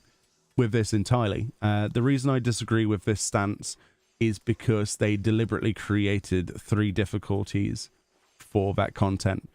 There's a story mode, there's a normal mode where you can get access to the Silky Mount, and then there's the Criterion mode, which is supposed to be difficult. I don't think... You know, that's like saying we should make ultimates accessible to everyone. No, we shouldn't. Ultimates are ultimate because they're ultimate. It is how it is. It has to have that distinction. Otherwise, you don't have the same split in raiders, right? You don't have that the skill levels that you're going to get quite bored. People would burn out, and it just wouldn't work. It just wouldn't work if you had less barriers. You need to have something to work towards, and I think they've done a really good job of training you as a player to get good enough to do those things. They've certainly made it so that you've got duty support system to learn your jobs, as well as the adventurer squadron. You've got the novice thing, which could have been improved but works to some extent, the novice quests and trials. You've got normal modes of trials, you've got extreme modes aren't quite savage, then you've got normal mode raids, then you've got savage mode raids, and then it makes sense that you would have something above that, which would be ultimate. I don't think we need to lower those barriers. If anything, I think we need to make the transition between them smoother somehow. But I don't think the entry level for Criterion is really that hard. Because if you learn it on the normal, then you see the mechanics that you need to know for the most part. And then it's just learning a pattern, like any other progression fight. But rather they bring back the visiting the Square Enix office event, I wonder on the resolution. What resolution do I play? Well, we're not playing anything at the moment. We're looking at a thing. I play in 1440p. But this is the forum post we're looking through at the moment. Are there any plans to revamp and modernize the boss fights in Crystal Tower Raid series? They have. They have actually changed quite a bit in the Crystal Tower Raid series, especially the last boss, Zande. Completely different. Limited edition mounts. Hello and thank you for making and continue to make a wonderful game. I'm a player from Australia. I created an account in the EU. As an EU account holder, I have no access to limited edition mounts such as the Flying Cumulus and Porksy King. Can you consider making the world... Yeah. What they need to do is do the Fat Black Chocobo event for the King Porksy and give creators like me access to this so that we can be online all the time and make it so that everybody in the world can access this stuff. It's true. That's what they need to do. Bring back an event like that. Make it so that everybody can access it. Easy peasy. It's the same guy again. 1. When Vieira race will be able to wear hats? Are there any plans to allow players to dye chocobo bardings? Are there any plans to add more items like parasols, for example, into the game? Yeah, I mean... Valid points. Saltine says, new players, new content, and networking. Well, I'm sure that current fans could keep 14 afloat. How will you change the game so that more people can access content? Currently, they say the game is expanding ever larger and can be daunting to a new player and unfortunately scare them away. That's why boosts exist, unfortunately. The low-level battle rotation may contribute to this being very slow. In addition, players new and old to an MMO genre have no way of knowing what a job feels like until it's fully leveled. Yeah, but that's part of the mystique. A secondary question, will there be a way to demo job actions in the future before selecting a class? That's a good idea. That is a good idea. Possibly a demo with La Brea as each class or a recruiter in the city-states. That should go. I think they should have that on character creation. They should show you, you know how they have like an example of what gear looks like for that job? Like when they show you Conjurer gear as White Mage gear on the the gear preview thing, you can press job specific. They should do that with the actual job. See what it looks like at endgame. So when you create a character and you choose your starting class, it should just tell you what this evolves into, and there should be a little video embedded. A lot of MMOs, like Korean MMOs, do that. That would be really cool. The thing I don't like is how this person says that it's daunting to a new player and unfortunately scares them away, and a low-level battle rotation contributes to this being very slow and having no... Yeah. The point is, jobs are supposed to feel more powerful as you progress. So if you felt powerful at the start, you wouldn't be progressing visually. And then you'd have to rely on everything else around you to keep you interested. And that won't happen. So, thankfully, they've reworked a lot of A Realm Reborn to be a lot quicker, a lot smoother, and the EXP is insane now. So, it really goes by in a blink. Like, I know because recently I've created lots of new characters to test this. Both the Korean account that I now play on and also Oceanic. We did that on stream as well. So, yeah. But I do like the idea of a way of previewing the job. That, for like future, what it could turn into. That's cool, actually. I like that. Little embedded video or something. You need to ask the question if it's going to revamp Bahamut Blue Mage. Oof, you'd be tempting fate. The YouTube channel link on this live stream gives a 404 error somehow. What do you mean? My YouTube channel link. YouTube channel link. What do you mean YouTube channel link?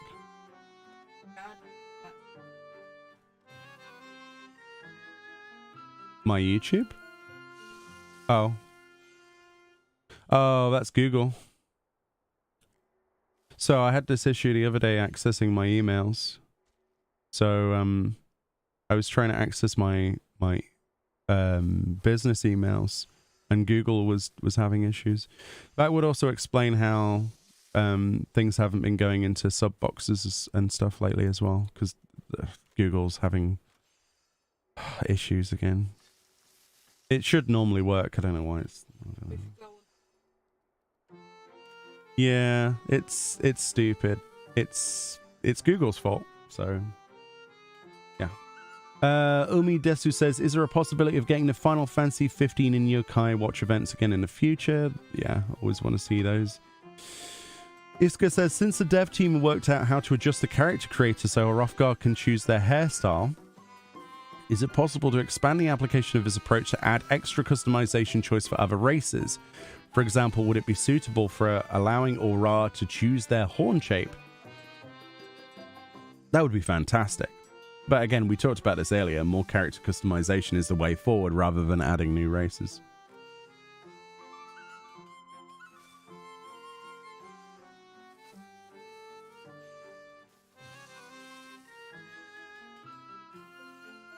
Sorry, I needed a drink. More character creation options. More aesthetician options as well would be nice. You know, rather than having to Fantasia for certain things like horns, you know. Great, actually. I should like that one. Would it be possible to introduce gear with a /visor-like functionality to toggle certain parts on and off, i.e. armor with a cape? That's brilliant. I think we've asked this before as well, but that's a good point. They're concerned that more detailed appearance of recent gear designs having a negative effect on dyeing the gear, particularly for metal textures. The dye color often ends up blotchy and does not color the entire piece. This is very disappointing. No, this is a design choice. I can show you what they're talking about here. What they're talking about is how when you dye, for example, this is the False Monarchy set. Why is it always dark in this game? With a False Monarchy set. Oh, well, you're not going to be able to see it properly.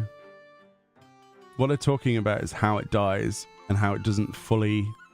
How sometimes it's a bit blotchy. This is to show weathered... it's weathered. Like, for example, I can't really show you properly. It's really hard to show you. But in terms of the textures, the way they dye in that way is to not only offer the illusion of a sheen, but also to show that it's not just a pristine piece of gear. If that makes any sense, probably not. So I think a lot of the texture choices, at least recently with gear, have been an active choice rather than an error. Yokai event has to happen so we can at least get the Sage and Reaper weapons. I agree. That would be amazing. That would be amazing. Hopefully just like floating cats with laser beams. Just 4 floating cats with laser beams. Laser Beam Chan, let's call him. Let's do that. Will the characters from the 5.x Void quests on a Halkai, Tainor, Beklug, etc. have any sort of presence in the MSQ? But they are in the MSQ. Any plans to recreate more Final Fantasy XI classic gear such as Welhara Turban? Oh yeah, more 11 stuff would be great. I did like the 11 collection, like from Eureka and stuff. We have a few requests to Yoshi and the dev team, as well as regarding the present and future of what's to come for the game. Excitedly waiting for 7.0 new classes and relics to farm. Are there any plans in the present, in the future, to add gear drops to Criterion and variant dungeons, or alternative ways of getting BIS gear other than Savages themselves? Yeah, crafting. Get some crafting gear. Some crafting gear is still best, at least for Sage. Are there any plans on loosening the weekly lockout someday so that people can start farming gear more often? Are there any plans on making a relic zone or for older expansion relics? No. This is wishful thinking, I guess, from a certain perspective. No, they don't need to take... No, this is the worst idea ever. Putting old relics into somewhere like Eureka. The biggest problem with Eureka is getting people to go into it. There is a fair amount of people that go into it, but this is not... No, you could solo the old relics outside of it. I wish I could say the same for Eureka and Bosha, because a lot of that requires you to do... No, I don't agree with that. The weekly lockout's there for a reason. Gear drops to Criterion. No, I think that should be separate, otherwise it becomes mandatory. Naya says, hello, I'm a huge fan of 14 as well as other games, but my interest is more on Final Fantasy 2. I was wondering, did the Emperor of Final Fantasy 14, Xenos, correlate with the Emperor of 2? How does the dev team think all these creative ways of integrating previous numbers into 14 like they do? Or is Xenos not the Emperor? And if not, no, he wasn't, was he? He was the son of the Emperor. Will there ever be another version of him in the future? Will there ever be another version of him in the future? What, of Xenos? I can't like that post now simply because you've said that. I can't stand Xenos. Have you considered allowing players to purchase the old event consumables? I'm sure they've probably considered it. Housing question. Roseflare says, would it be possible to get more Ishgardian style furnishings such as the couch from the Fortemps Manor, the armchair from Aymerich's house, or the outdoor Coerthian plants?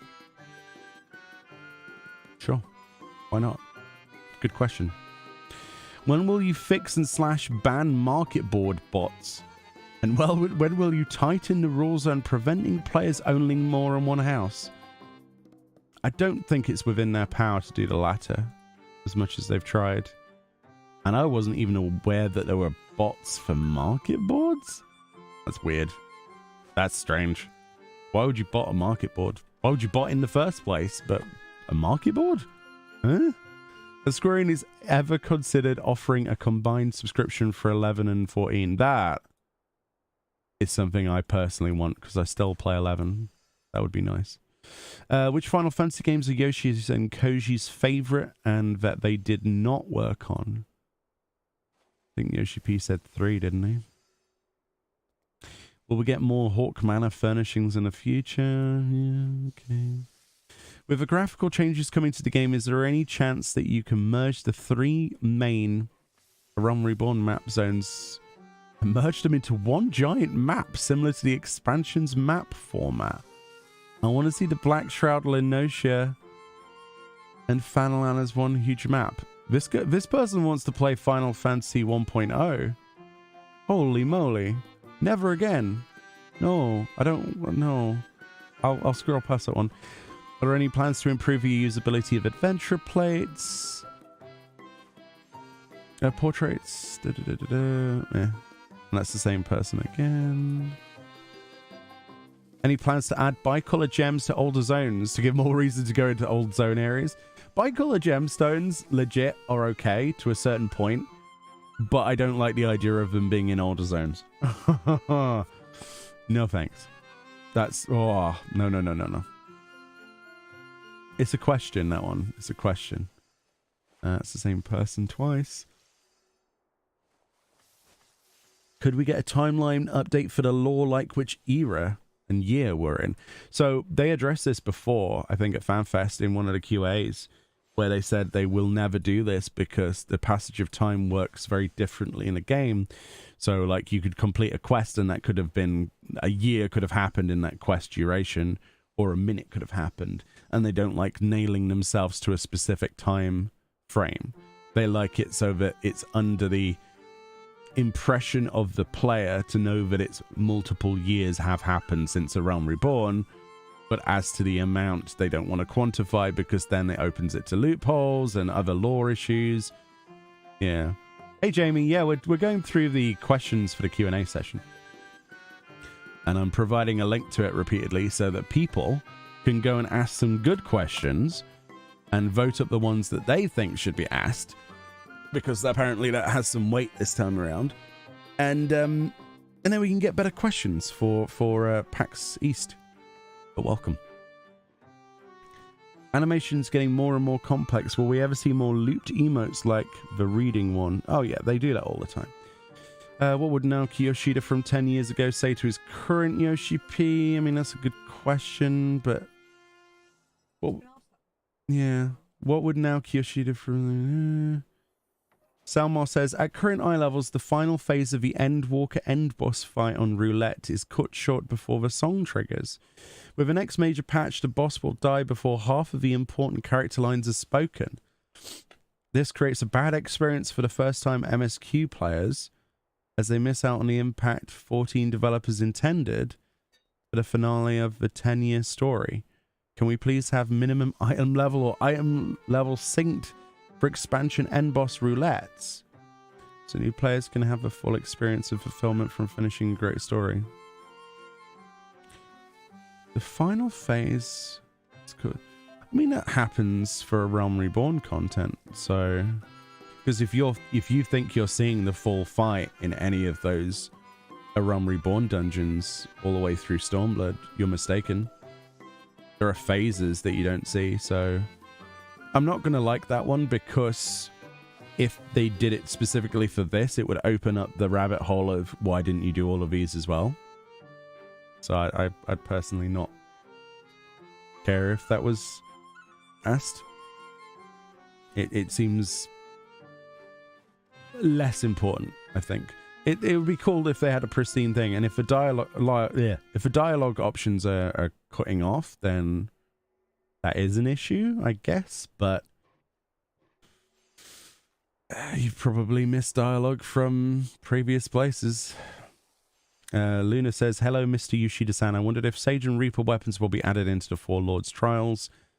There aren't a lot of glowing weapons. I think the big problem with this is that we know what the answer would be, and the answer would be no, because they'd be focusing on adding new stuff for the new content, like they've done with every other job in input. Like Dancer still doesn't have stuff from before, and you could go on and on and on. So if you start doing it for one or two, then you've got to do it for all of them, and then that's extra work. So Kioria says, will we ever get rotation skills in one button for PvE content moving forward as we go with a new expansion? My keyboard is too small. I worry about the forums. I worry about them. I really do.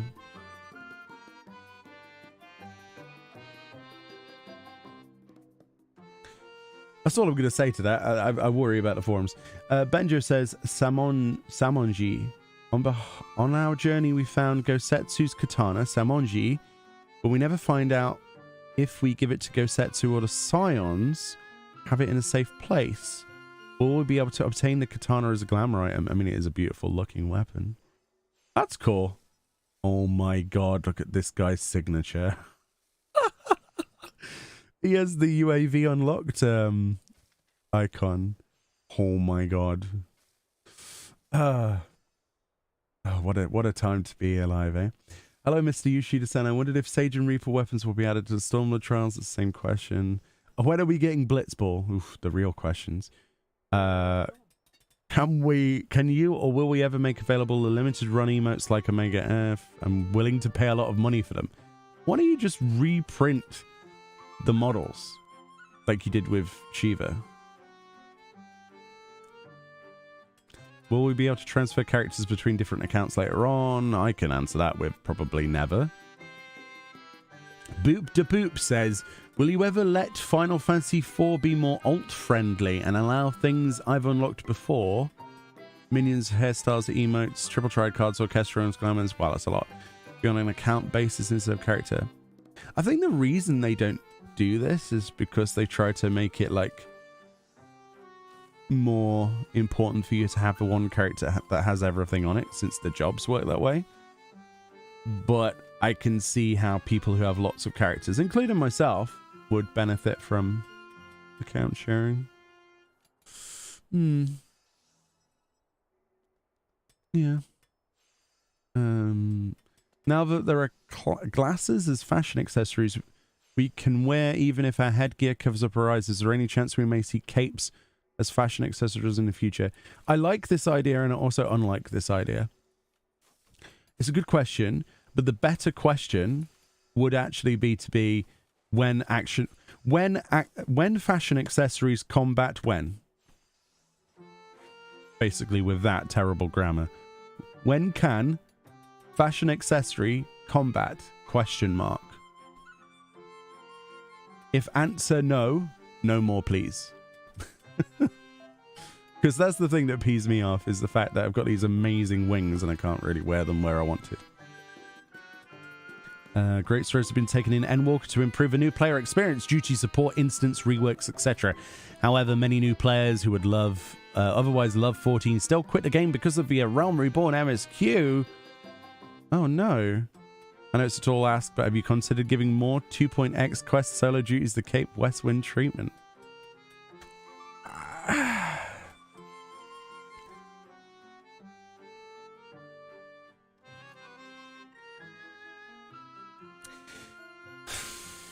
That really, it feels quite sad to still see those posts, because they've really worked really hard to make the new player experience easier and quicker. And when I create an alt, it's really quick to get through, maybe even too quick in places. Like I can get to, I can literally get to Cape Westwind within like the first stream if I was to create a new character. It's really, I don't know. I don't think that's a thing anymore. Personally, maybe I'm weird. I don't know. I don't think the new player experience of going through a Realm Reborn is bad, is it? Let me know, chat. What do you think? All we know for sure is we're 10 years past 1.0. Yeah. I'm Meoni. Glad to see you live again. Hey, PU. Multiple fashion accessories at the same time. Oh, that would be lovely. Yeah. That would be lovely. I find this one hard to agree with. When will we be able to get new gear and ranks for our grand company? Good question. Because I want to be Master Meoni of the Maelstrom. That's what I want to be. Whatever it is. Wasn't it like Super Lieutenant Captain Admiral Potato or something? I don't know. Are we ever going to fight Sephiroth? Or get any glam of him and Tifa? Oh boy, can you imagine if we had Tifa glam in 14? Maybe they could do the same thing they do with the 2B bottoms, only with the upper section for Tifa's outfit. I wouldn't be against that at all. When will Astragalus be back? Will PvP ever be? Yeah, I think someone else asked that same question earlier that we upvoted. Will we ever get a crossover with World of Warcraft? Oh no. Oh no. Oh no, no, no, no, no. That's a nightmare situation with Blizzard Entertainment. Will matte versions of other relics be obtainable? Even the baseline relics from Shadowbringers don't have matte as an option. More 11 glamour. When will Astragalus be back? Will PvP ever be separately balanced? This person asked. It's the same person like 12 times. Yeah, there's my question. I can't like my own question. Are there any plans to incorporate fishing into Island Sanctuary? Even in some basic capacity, as I feel it would be the perfect addition to the island life. That was my post. No votes. Aww. Yeah, literally. No one's voted my fishing question. All I want to do is fish on Island Sanctuary. Oh, Sag. Oh dear. Bregastier says, looking forward to the 10th anniversary. Have there been any plans to expand 14 to other forms of media? I know there have been novels and manga released in Japan, but I'm curious if something like an anime. Yo, I'm going to upvote that because the Korean... have you seen the Korean intros for this game? Hold on a minute. I'm going to prove why we need an anime. All right.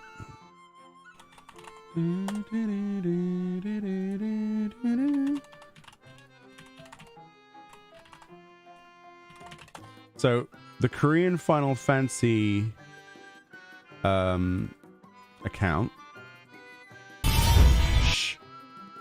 posted this. Hold on, let me make this big, and we'll also mute 14 for a second. You've got to see this if you've never seen it. You got to watch this with me. Video share. All right, watch this. I'll be quiet. Enjoy.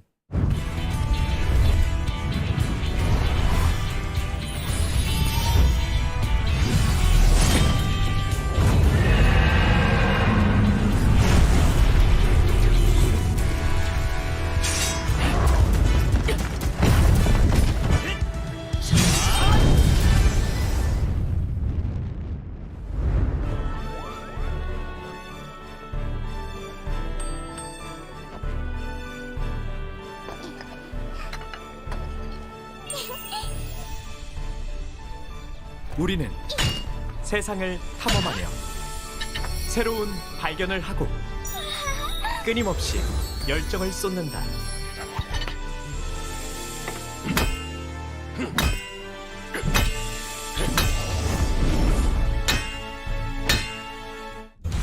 때로는 함께 싸우며 나아가는 것.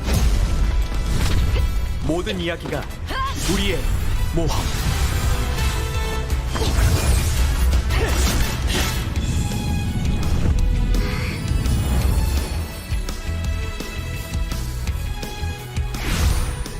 모험과 모험이 만나 하나의 즐거움이 된다.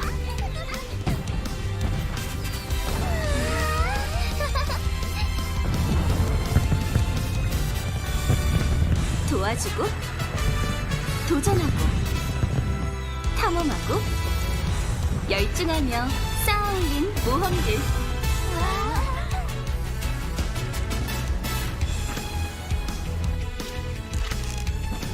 모든 즐거움을 하나의 이야기로. 파이널 판타지 14. Yeah, that is easily the best commercial I've ever seen for Final Fantasy. Oh dear. So yeah, when it comes to questions like this, expanding to other forms of media, they are more than capable of doing that in some capacity, and I wish they just gave the full budget to whoever was in charge of doing that trailer, and the ones before as well. If you've ever seen those, they're just mind-blowing. They're absolutely mind-blowing. So yes, I would love to see more stuff outside of just the game. Kingdom Hearts crossover, that would be awesome. Glamour Question says, Wolf, I'm currently on Series 3 of PvP. In its current series, we're given new level 1 Glamour gear to purchase in exchange for our trophy crystals. The Prestige armor set. The armor is all level 1 and has no stats. Why was this armor set locked to jobs? And when can we have this armor set as well as other sets unlocked to all jobs? Oh, they mean the Crystal Tower stuff? Oh, I was confused. I thought they were talking about False Monarchy. Yes, it's a good question. To be fair, why reintroduce redone gear with a gear lock? That doesn't make sense. I agree. Kingdom Hearts crossover. Yeah, obviously we'd like that. We get Xenos' Scythe. Don't give him Mog Station ideas, please. 2-minute raid CDs can be very punishing to DPS. Is there any discussion to revert CDs to how they were in Shadowbringers? That's a tricky one. What was the most difficult decision to make regarding expansion development? It's a good question. From Sarge the Seagull there. Is there any plan on adding the Glamour Dresser to housing? They said they can't do it, unfortunately, Wolf. Because of the server issues or something. Server side stuff. Savage healing often discourages GCD healing and encourages damage dealing. The result is two predicting damage patterns and healing GCDs that are not really used. While this is not a healer design flaw, but rather how Savage encounters are designed. Is there any discussion in designing future encounters to have more varied damage pattern? What?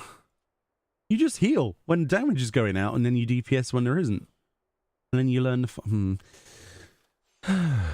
Chosen One says, I'm reading this badly now thanks to some of the grammar.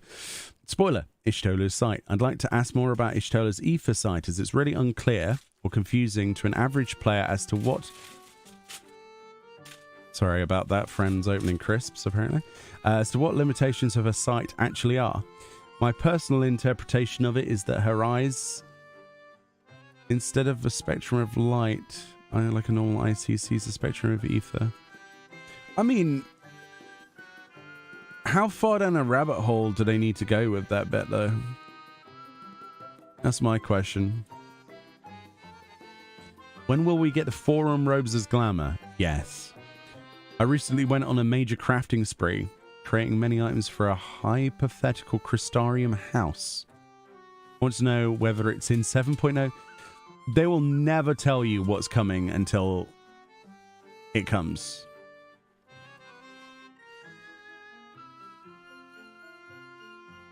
You know, a lot of these are lore-related-ish. Illyria Windrunner says, I'm an avid G-poser and it's been super exciting to see the continued evolution of G-pose. Are there any plans to add a contrast slider? It's a good question, but it's not as juicy as some of the others, so I'm not going to personally vote that one. Apologies if it's been answered before. Any plans on increasing the item limit for housing? That's an important question. It's very difficult to... Yeah, it is really difficult to decorate a mansion size. 400, you can barely do 2 floors with that, and you've got 3, so... A lot of people who do housing design with larges, they just close one of the floors. And then focus on the other 2. Are there any plans to adapt the story and lore of 1.0 into a more accessible form? Television adaptation? No, please no. Not live action, at least. If you've seen the recent North American trailers for 14, you know that this is a terrible idea. From the start of Realm Reborn through almost the end of Shadowbringers, players were presented with the imagery of Hydaelyn and Zodiac as simply large crystals of light and dark. Eventually, we were presented with their true forms in Endwalker, and the truth of the crystal we saw is revealed. Can you talk more a bit about the thought and development process that went on? Evolution of final forms would be. That's more of a Banry Oda question. I would save this question for Banry Oda in the future. Congratulations, team on 10 years. Here's the next. There are many mysteries of Eorzea that remain unanswered, even from 1.0, and it would be a delight to see a return of few of those elements, even in side quests. Will we ever learn more of Gelmora, the boy in the Dragon Gay, Silvertear Lake? I would love to get back to our roots and go deeper into the lore that was introduced to us in 2.0, when everyone was just getting their feet wet, and get the Ishikawa treatment. Yeah. Cool. Yeah, Gelmora. I want to know more about Gelmora. Jamie. It's the actual Jamie Rose. Oh my god. I'd like to add more makeup options for my characters. Also, I'd like to use multiple options at once, like eyeshadow and blush at the same time. Is that something we could look forward to? More character customization options are always very, very, very, very, very much sought after. Yes, I agree completely. 100%. Great question. Mana Musa says, as more jobs get added to the game with every expansion, it's becoming increasingly more difficult for people who want to get every job fully geared to do so. Is it? Is there any way amongst the interest among the developer team to change the raid loot system for Savage raids? I disagree with this completely. I don't think it's hard to gear your characters at all. But that's me, I guess. Is it difficult? Do people find it difficult to gear their characters? I'm curious. The NA trailer was horrible. It was a thing. You only fall asleep in forced cutscenes in the ultimate weapon fight. I'd like to see an ultimate fight against Van Belzar. Von Belzar. I like that version. Fighting him is currently so much more interesting.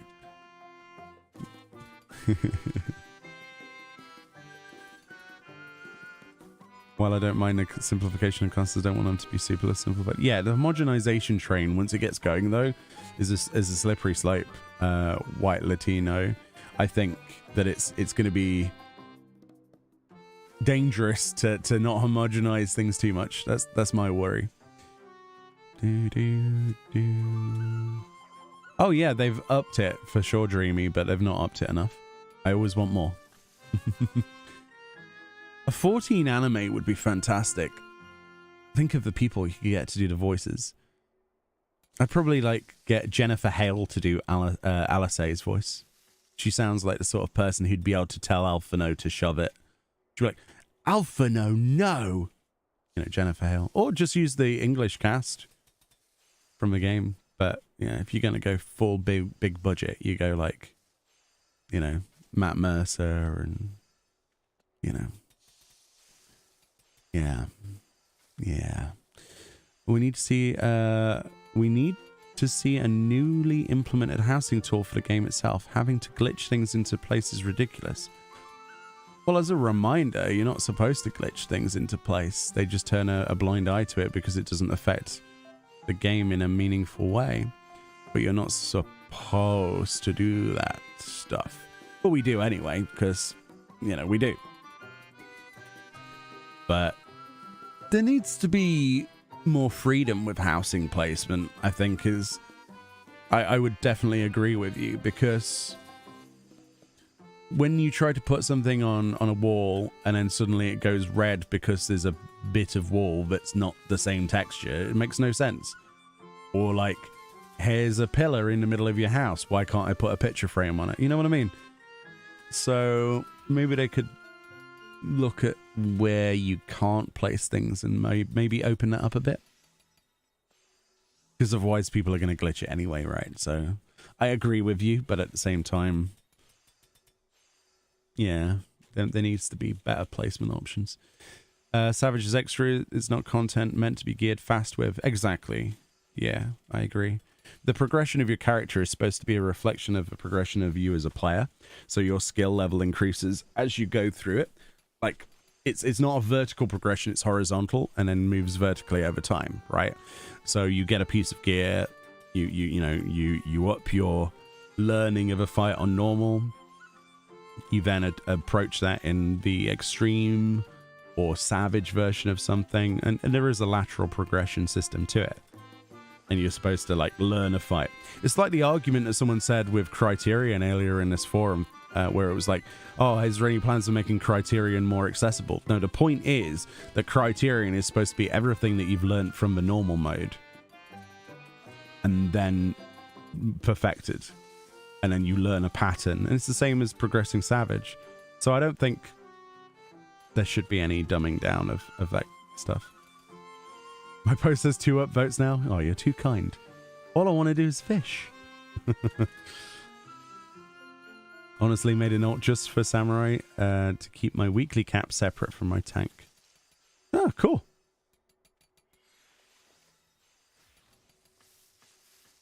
You came to visit me in game today. Very cool. I'll be in a game soon. Fair point on the housing, but they really limit their own creative options. They do. Yeah, they do. I think there are many ways they could deal with the housing situation that are better in terms of placement limitations, in terms of freedom of what can go where. I think, for example, and I don't know if you'd agree with me on this, Esther, but would you agree that it would be nice to have a toggle option for making things tabletop or not, regardless of what item they are? Because it would be more realistic. For example, let's for example say you wanted to put some clutter on a desk. Say for example you were RPing as a watch maker or something, or a clock maker. It's all very cool having clocks on your walls. There's like hundreds of them, right, in the game. Well, not hundreds, but loads of clocks and grandfather clocks and things.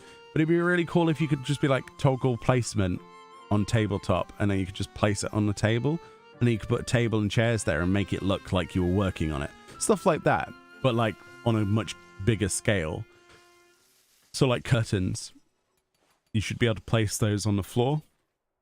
You should be able to place those on tables. And you should also be able to put things that are normally tabletop items on walls. With some restrictions, I guess. But like, it's hard to say. Like statues and things, you should be able to just put those on walls. You should be able to just toggle placement options like we already have the whole snap to grid and toggle placement, but that toggle placement button should apply for there should be a tabletop button, and there should be a wall option next to it, so you could change the way that the behavior of that item works, and that way they would have much more freedom with housing design, I think. You had a friend trying to grind healer gear pieces, never knowing if you pick up each part a class's gear to eventually get what you want.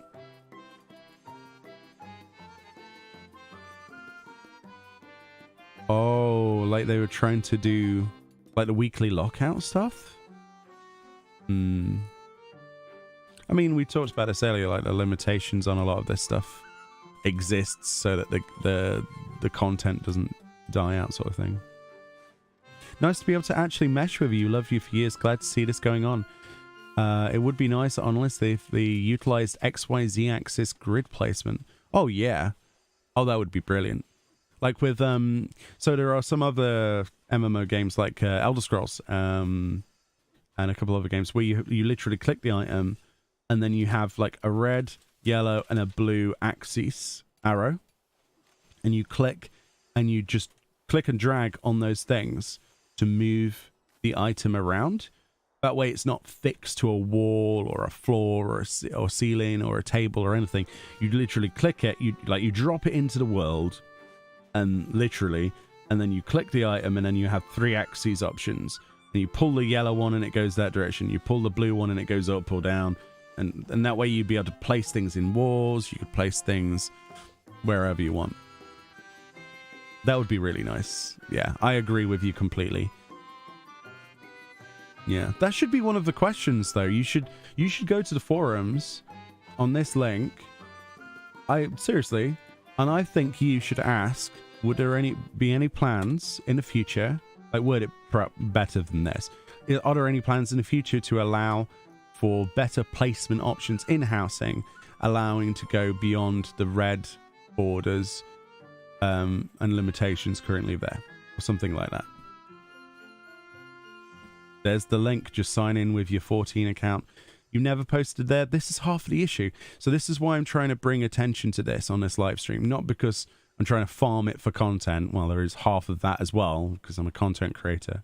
I can't, deny that. However, there are so many people that will not touch this website at all because they've heard bad things about it. The toxicity, people, and whatever.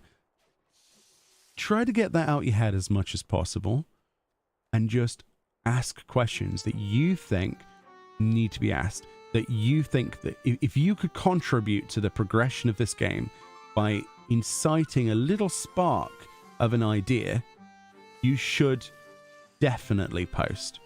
Forums are very negative, sorry but true. Oh, I completely agree with you, but it's better to post than to not post. Do you know what I mean? Like if nobody ever posted anything, nothing would ever get done. Kids and life, mate, and anxiety, but I want to get more involved in the community. For 8 years I've just watched, so joining in makes sense. Absolutely. Full respect to you. Full respect to you. This person says, Tamon, I think we're nearly at the end now. Would a wrinkles and age slider be possible in the future? Don't we have that? I know we don't, do we? We have chiseled and non-chiseled, which is like the muscle density of our characters. This is such a weird slider, by the way. Such a weird slider. But an age slider? Do we want... I guess you could make like old man Gandalf then. That'd be brilliant. I'm up for that. Bring more Gandalfs. And the last one, until I refresh. May we please get more beards and thicker beards? More facial hair options would be good.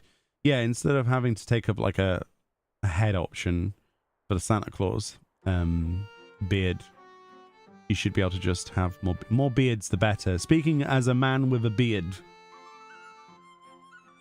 Provide more beards. Oh, we got a couple more posts. Oh, one last post.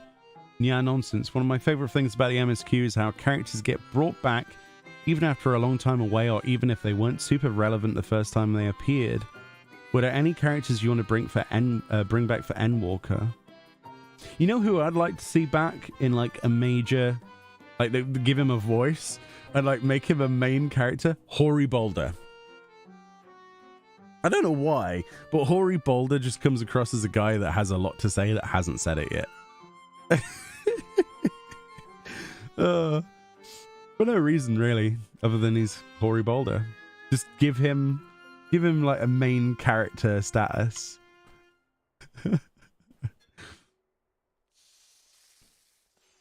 There's already a male Vieira face that strikes me with predatory vibes.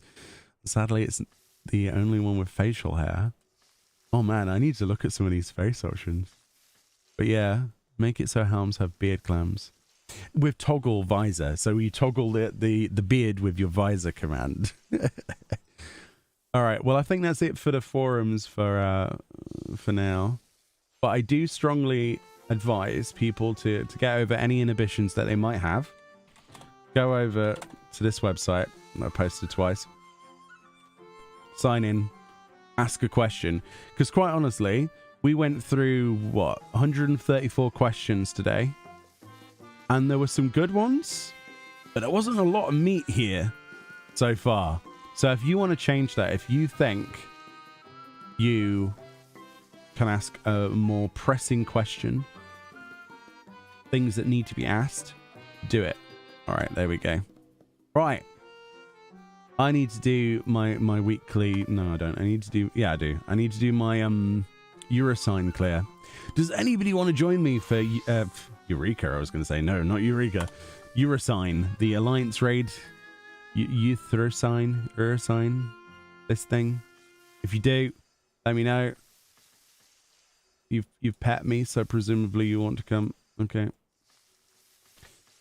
Anybody else? Anybody else interested in joining me? Fox Macca got it right. Equip an item, gain a beard. That's right. This Warrior of Light will be 61 years old. Ah, awesome. Congratulations. I hope you have a fantastic birthday.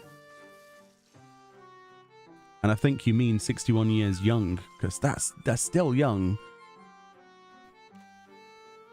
It's all to play for. And we've got many, many more years of games to enjoy. Enjoy them. What data center am I on? Oh, that would be a good thing to say, wouldn't it? We're on Chaos Data Center at the moment. Play on Ragnarok. Yeah. Eurosign. Gigablazer. You want to do Eurosign, the Alliance Trade? The God Place. Ah, you're on Crystal. Nice, nice, nice. I have a character on American. On Ether, I think. You saw a funny 14 clip yet? I've seen many funny clips of 14. Mostly of people falling off platforms or something. Sadly, I don't think I can. Might need a cross-world party. If you're on light, for example, you would use the Aetheryte to teleport over. You gonna join? You logging in? But if you can't, don't worry about it. We're just gonna do that Alliance raid. I'd need to do Aglaia as well, if people are up for that afterwards. You don't have to join for both, but that's what I'm doing anyway. I need to get my weekly stuff done because I'm trying to upgrade my summoner's gear now. You know, that gear that's really hard to upgrade and people complain about all the time. Ah, I'll pop in. Nice. Let's go somewhere that's not here. Make it a little bit easier for people. I'm gonna go Limsa, and we'll continue from there.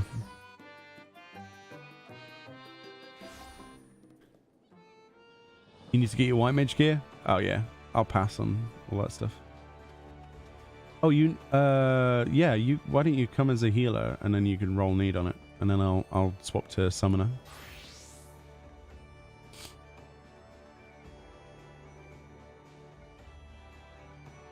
That makes more sense. Just poke me. Oh wait, this is you, isn't it? No? I'm confused. The character names and the chat names. Forgive me. I can invite you. All right. I know Gigablazer because Gigablazer is Gigablazer. I always struggle with names. Bada. What's Bada? It's fine. You can come as healer, so you can press need on stuff, and I'll do summoner. Summoner.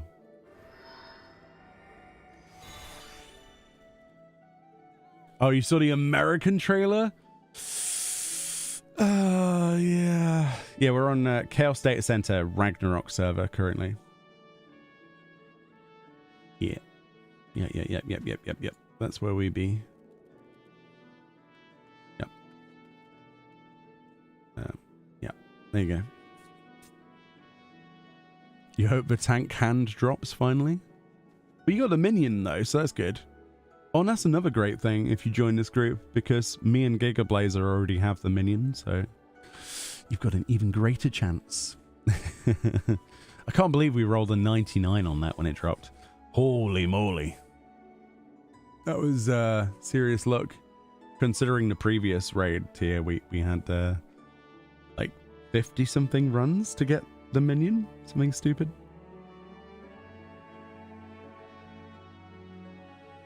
You ate my favorite emoji. Thanks for all of your hard work and videos. Thank you so much, Cynthia. Thank you for watching them. I hope you're having a fantastic day. We're just going to do a couple of bits and pieces, some weekly stuff. And then, yeah, just chilling out. We had a look at the forums earlier. We're trying to get people to go and post questions for Yoshi P on this link. So if you have any burning questions that you want to ask Yoshi P, they're live streaming it for PAX East. And I think they're allowing submissions until the 7th of March. So if you have any ideas, good ideas, Yeah. Yeah, just let me know.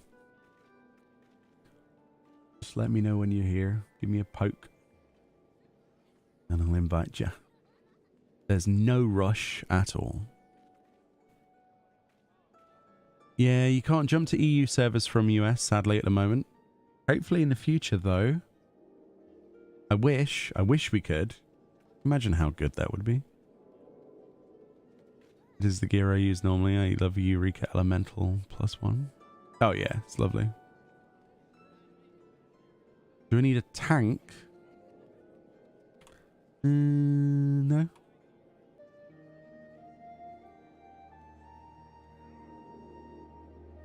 Got to go? All right, take it easy, Sonabend. Take it easy. Have a good one. Oh, you're on Crystal. Oh.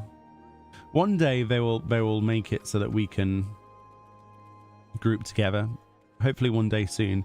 That's the question. Okay, does somebody want to go to that forum thread? Because I've already posted and I don't want to double post. Can someone ask when they're going to make it so that we can have cross-region data center travel? Just a simple question. Could someone post that for me, please? Because it is probably going to be one of the most important questions. And I'm not seeing anybody on the forums post that today. Because that's the thing that they said they were looking into. I want to know how far along they are with that. Current Dynamis, yeah. There is a Meoni Discord. We need to set up a bot for YouTube streams, don't we? But I do have a link I can generate for you if you want to. Where's the one that doesn't expire? Never expire. No limit on uses. Boop. Boop. Right. We'll set up a bot to post in the future, but there's the Discord link if you want to join our Discord for the future.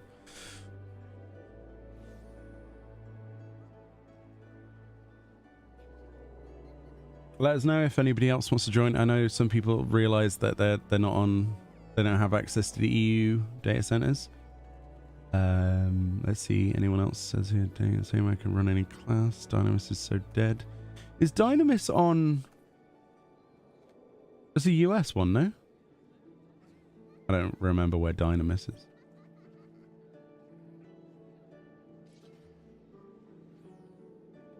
Yeah, okay. Well, it looks like we're good to go then, I guess. Please, somebody tell me if I've forgotten you. I'm terrible at reading chat and understanding. I think most people were done.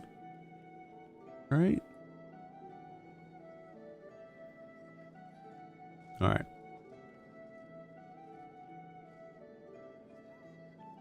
Oh, you're next to me. Oh, there we go. Sorry, I must apologize. I did not see you. It's not because you're a Lalafell. No, it's totally not because you're a Lalafell. There's a pet. Am I okay to pet the Lalafell?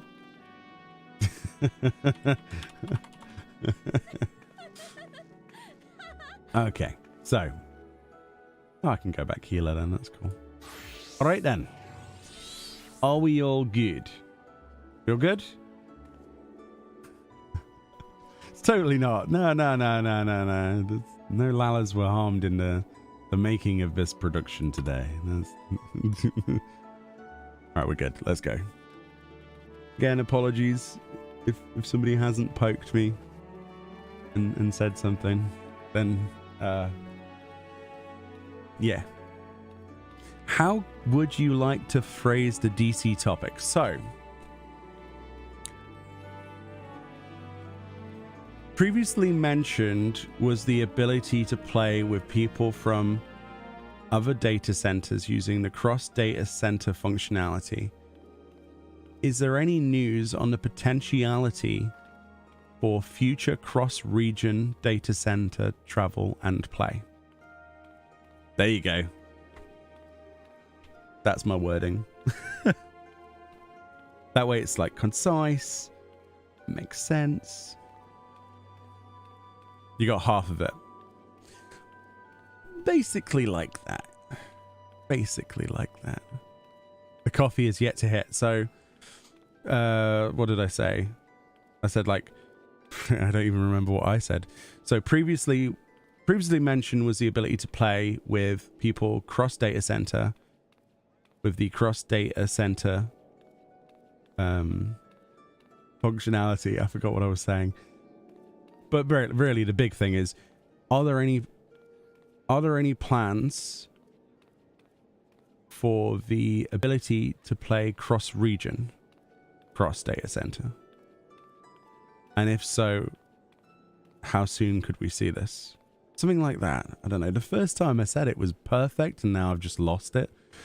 So I'd go back and clip like what I previously said.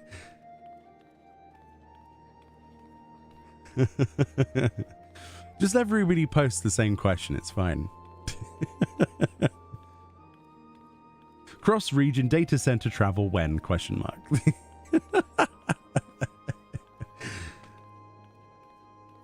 Like the first time I came out with that, it was perfect, and then I just kind of went, don't make me say things twice, chat. My brain can't take this. I haven't had any coffee today. You're mentioning coffee. Where's my coffee, huh? I want a coffee. I might be able to function as a human being. Oh, that's cute, Lala. Carbuncle.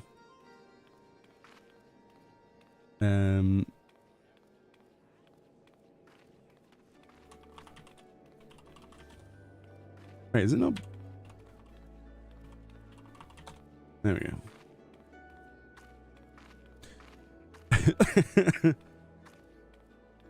Pardon me.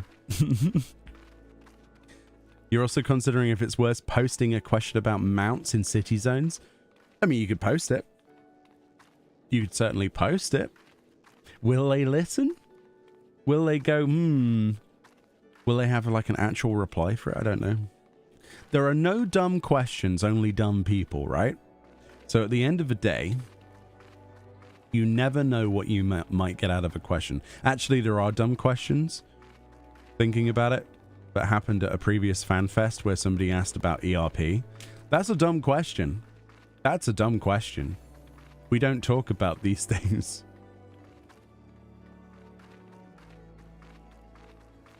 And then we had that really awkward moment where Yoshi P was trying to talk about that topic for like 20 minutes and it wasted 20 minutes of the segment. And everybody was just throwing mental daggers at the person who asked it. It was really awkward, dude. Really awkward. Thankfully, I wasn't there at that particular FanFest. It was before I went to my first one. Because I would have gone up to them and gone, bad, and shook my head. So yeah. You got it all? Excellent. The clip feature on YouTube, I've barely used it, but it's amazing. It's brilliant. It's fantastic. Also, with that clip feature, you can make shorts out of clips. It's really strange. So if something really weird happened on one of these streams in the future, we could like clip it. Oh, someone withdrew. And we could make that into a short. It's really strange. I'm only just discovering how the YouTube thing works. You know, and I've only been here since 2007. Not long at all, really. Man, Diabolos and a half of Crystal is sketch now. Half tempted to sell my FC and go to a new server. Come to us. No. I can't promise you anything here. Definitely shop around though. If you're looking for a place on Crystal, go to Marlborough, and there's a content creator at twitch.tv/Zimoka with an X. Maybe Fran could get his URL and post it in chat. He has a really, really lovely community that I couldn't recommend enough. Now, sadly, I don't have a community that I play with on America, but if I did, I'd play with him. His community is lovely. He's another creator, and he's on Crystal, on Marlborough. Highly, highly... Do I have dedicated to Moonlight?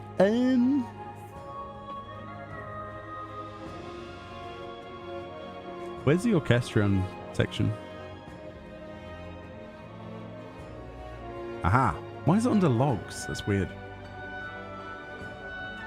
Dead Ikate. No. No, I do not. I've got a few of the other ones, though. Oh, no, I didn't update my adventurer plate. Ah, we look like scrubs. Also, can they update the adventurer plate system to just work without me having to mess with it every time? That I change a piece of gear? Okay, thanks.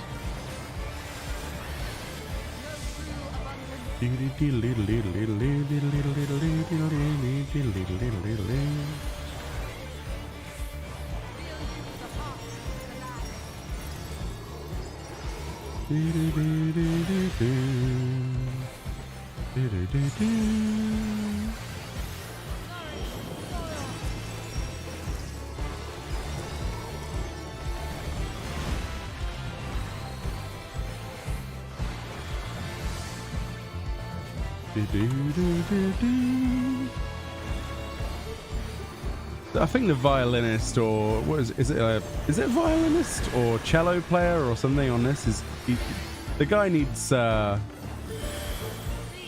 his own solos.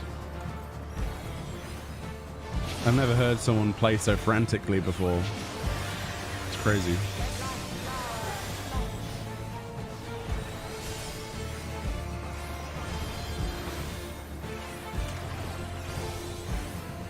Yeah, it is from the raid. Yeah. So yeah, Fran linked Mocha's Twitch channel. I know a lot of you probably don't like Twitch, but he's a lovely guy. And he does a lot for people. And he's on Crystal. He's very helpful. He helps people get through extreme mode content and stuff, and yeah. But he's not elitist, which is the thing I will say is a huge benefit. I can only make a very small list on my hand of the people I know that don't fall into the elitist category, I'm afraid. And thankfully, he's one that understands people might be new to something, so...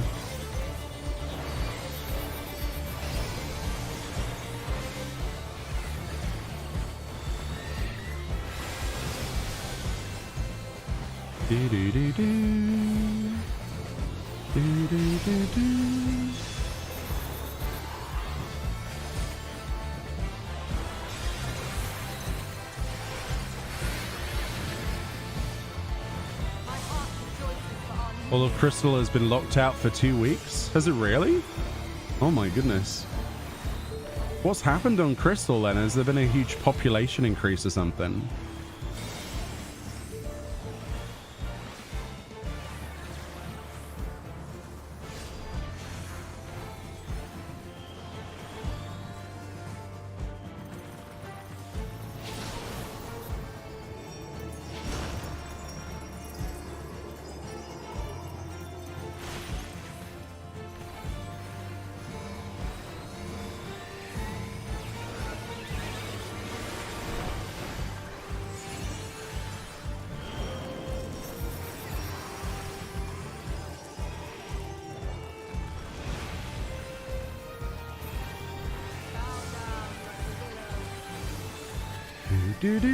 Do-be-do.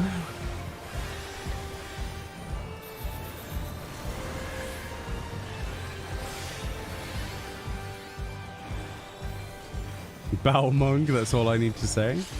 Has there really been an increase in a population on Balmung, I guess?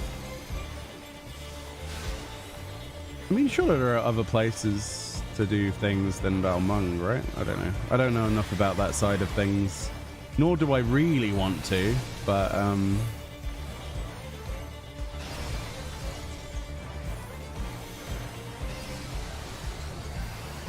suppose it's the place to be then, huh?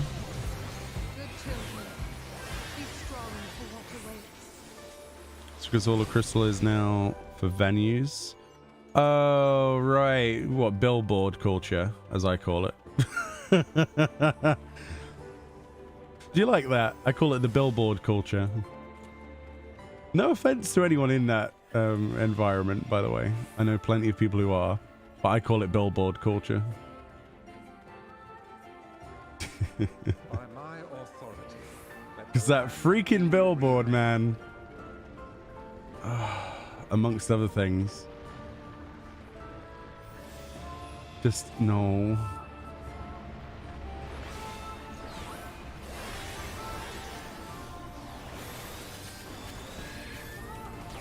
It was a day when that happened. It was definitely a day. Just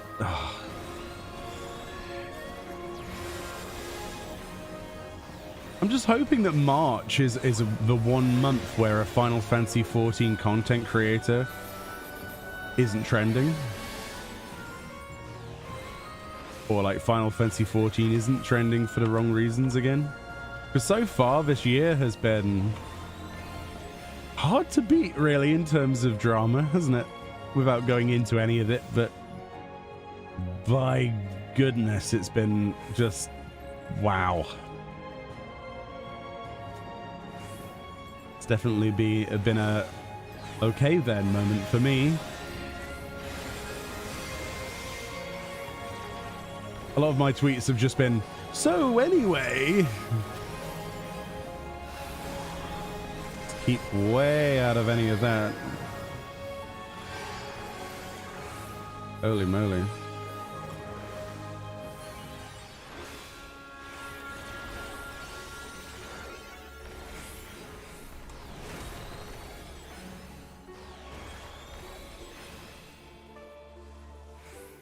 I mean, I just like playing Final Fantasy XIV. That's me. I'm quite simple, really, aren't I? It's probably why I'll never trend. just a simple guy that likes playing Final Fantasy. It's me. Oh dear. It has been way too much though, attention, negative attention in 2 months. It's been spoopy.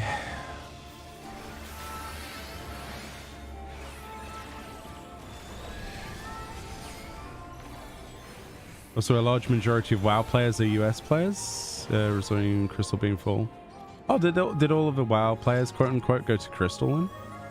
Cool. I thought he'd go to Cactuar on Ether. Forgive me, but I couldn't stay away. That's where I thought most people would go. Seems my sister shall be joined. Huge tracts of land, that's right. It is only fitting that we You have to do top down for these portions. It feels like DDR with the AoEs. One of the things I do top down is Halony in here with her ice puzzles. Well, not fully top down, but what blows my mind are people who play like this, by the way. Like how? How do you play an MMORPG like this? How do you do that? It's just, do you always luck up? How do you play like this? I mean, no shade, but how? Don't you get nauseous? Don't you stand in things accidentally? The only way I can play this game, WoW, Terra, well, RIP Terra, or any game like that is like this, zoomed out. Otherwise, I will stand in every ability.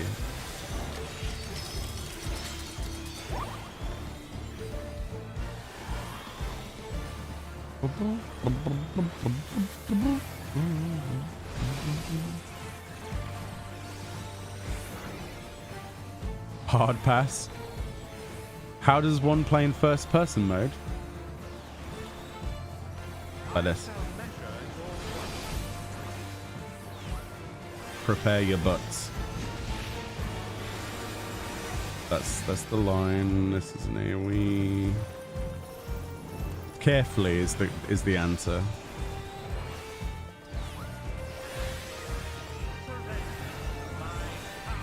And then we go on the line for the pull, which knocks us up. And then we step off the line. If anything, this should give you a migraine, probably, staring at this. And then we go middle. Like that. And then we look for the AoE circle things.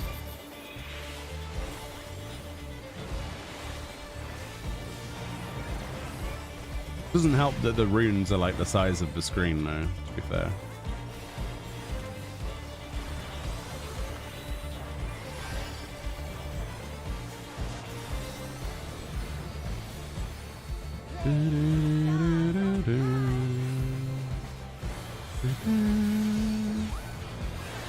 One is over here. Where's two? There. So we need to go this way. This is going to be a bit of a mind mess.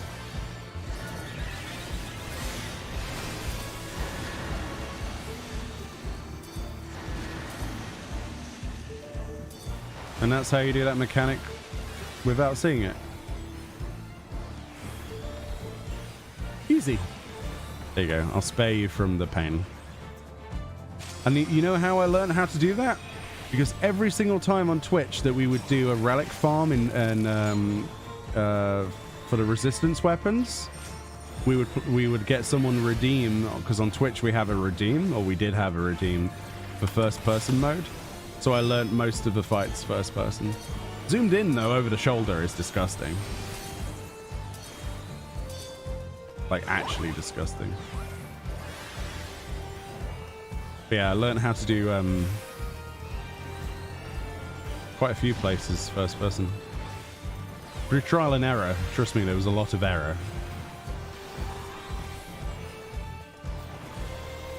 It's just seeing the tells and moving. But it's a weird perspective. And you can't rely on following other people either. So that doesn't work because people are usually wrong. You have to know the fight first, I'm afraid. Now, if you asked me to do that on Hallowney, I wouldn't be able to do it. Because I'm not sure if you can see the ice as clearly. Yeah, there we go. We did a thing. Just like Bravely Default or Octopath. I always like how the bosses are huge and imposing. It's hilarious in Octopath though, because sometimes you get like the guy will be tiny in the previous cutscenes, and then you fight the guy and he's like a double-decker bus in height. It's like, holy moly, this guy's 60 foot tall, and he has like this like weird grin on his face. Octopath 2, by the way, is fantastic. I hope people will be excited, but I do have a first impressions video on the way for that. I need to film a little bit more, but yeah, Square Enix gave me a key for that game. I was really happy. Very, very lucky to be included in that opportunity. So yeah, I've been playing a bit of that. It's really good. Really good. It's miles ahead of the first game. And it's not a direct sequel, so you can play it like you do a Final Fantasy game. It's a different story, different place, different people and stuff. Highly recommend it.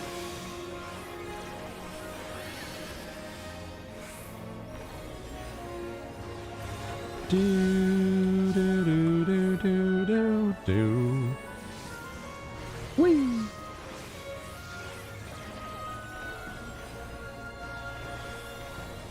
Ah.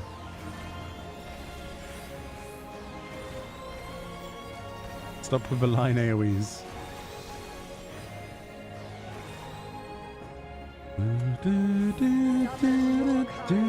The music's so lovely in here. Why would I do this horrible thing? I know. Sometimes you just need a little bit of torment in your life, you know? And if your life is fairly torment-free, luckily enough, you just sometimes feel like adding it back, you know? In video game form.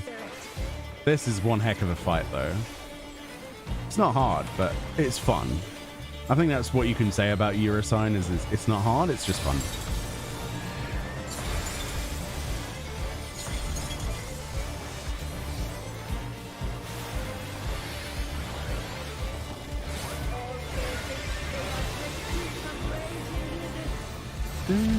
So in, left, out, right. So in, left, out, right. Easy peasy.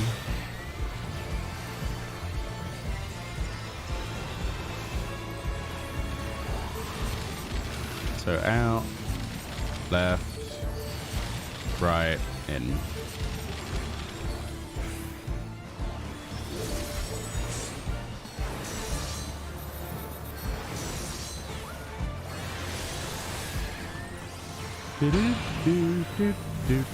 This one doesn't have anybody in it. I'll go into here.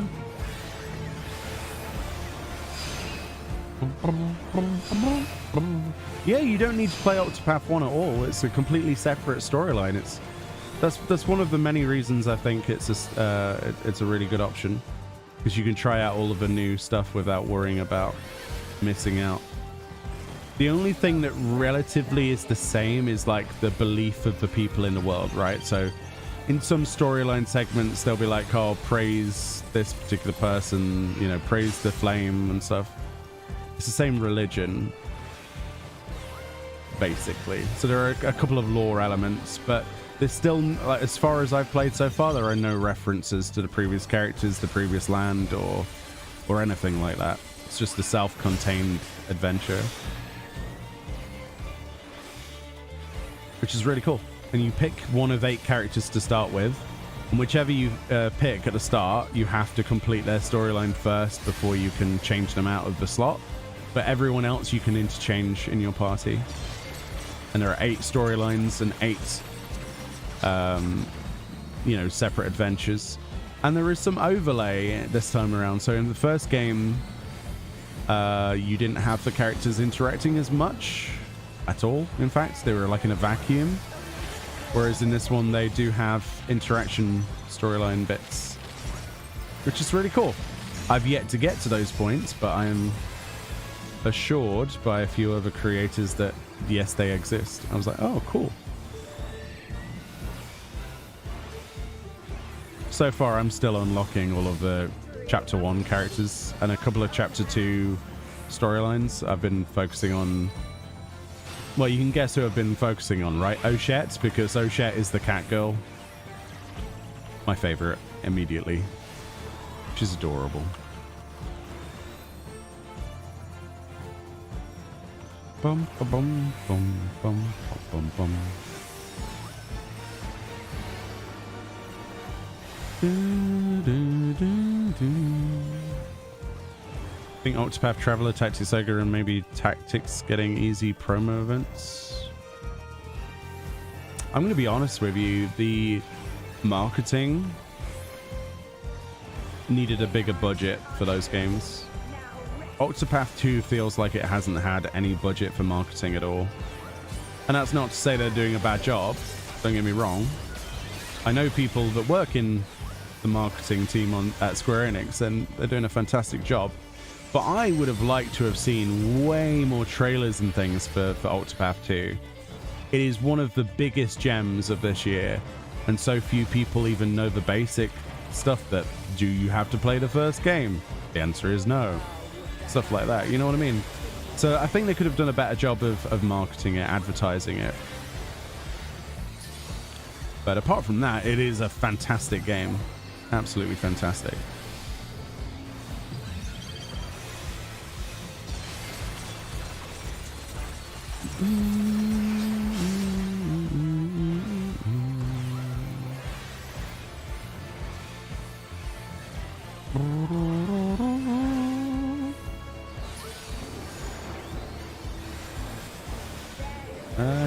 No.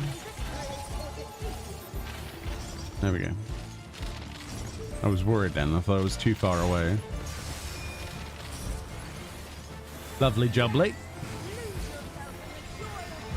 Have a shield, my friend. Have a big sturdy shield. So, right side, left side, outside, inside. So, right side safe, left side safe, outside, then inside, and then behind the boss. Yeah. Nice. Go in this one. Doesn't matter which one we go in.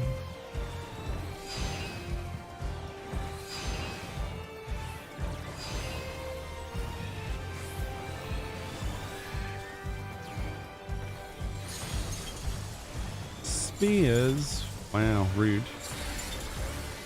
Just die, Halani. Well, faint, so we can get some loots.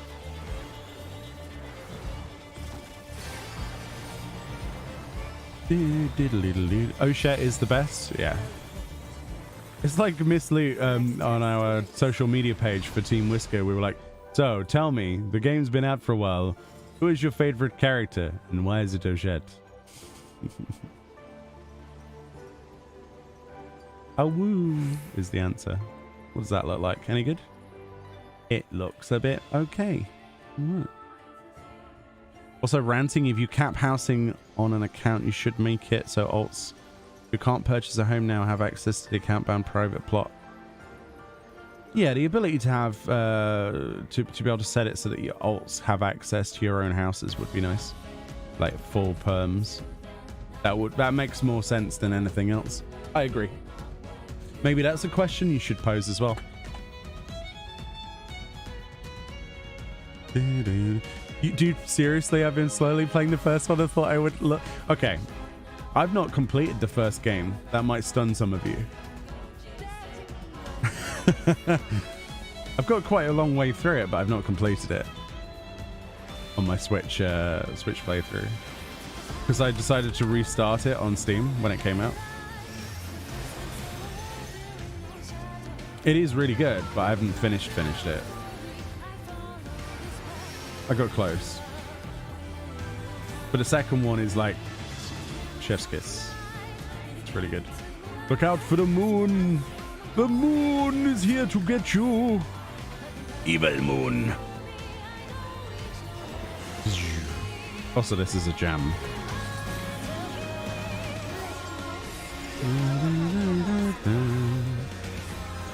Bum, bum, bum, bum, bum, bum.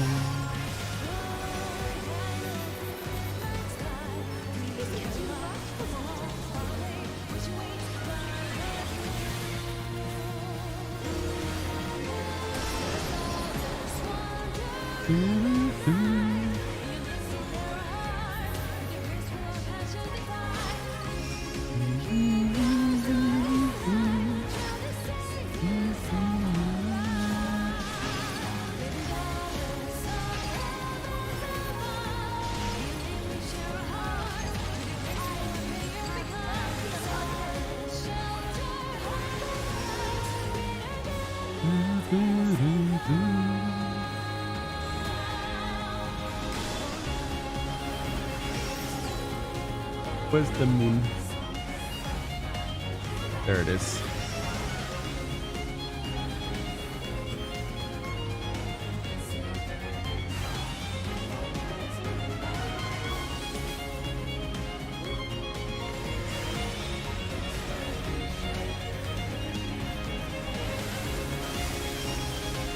Bring out the dog. We want to see Dalamud. Bring out my future mount. I hope it turns into a mount. Could somebody go to the forum thread and ask if Dalamud's going to become a mount, please? Like the dog. I'm asking a lot of you today. I keep forgetting about these really important, like, questions until it's too late.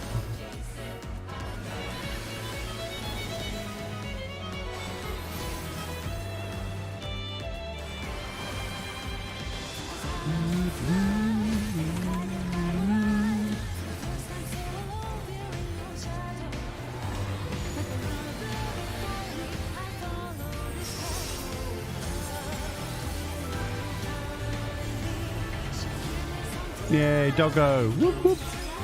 Awoo. There we go. He's back. I need this as a mount. Square Enix, please. I'll pay you money. I don't know. Don't mind what it takes. Just please let us get that mount. So cool. He's a big boy. He is. He's the best boy as well. Woof, woof. It'd be such a cool mount.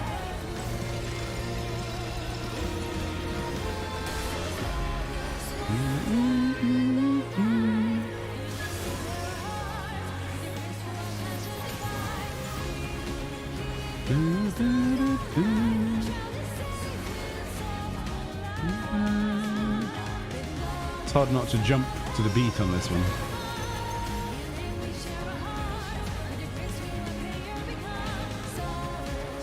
Hello, official chicken. Are you the official chicken? Oh my goodness. Don't suppose you could fry yourself and find your way into my stomach with you, because I quite fancy fried chicken now. It sounds amazing.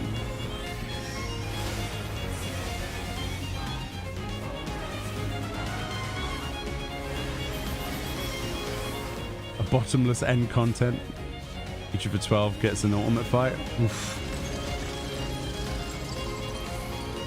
There are some people who would agree with you.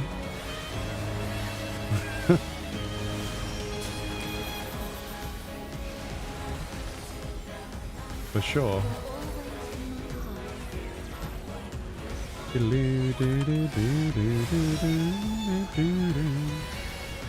Bum, bum, bum, bum, bum.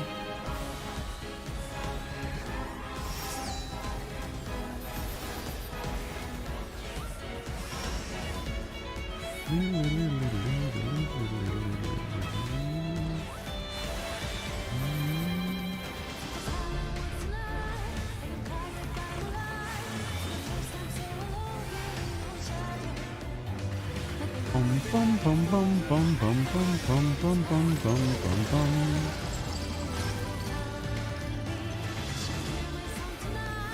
Doodle-doo-doo-doo-doo-doo.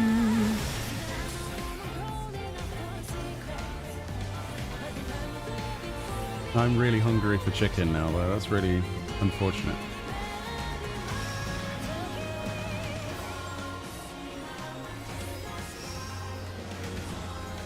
What day is it? It's Tuesday, right?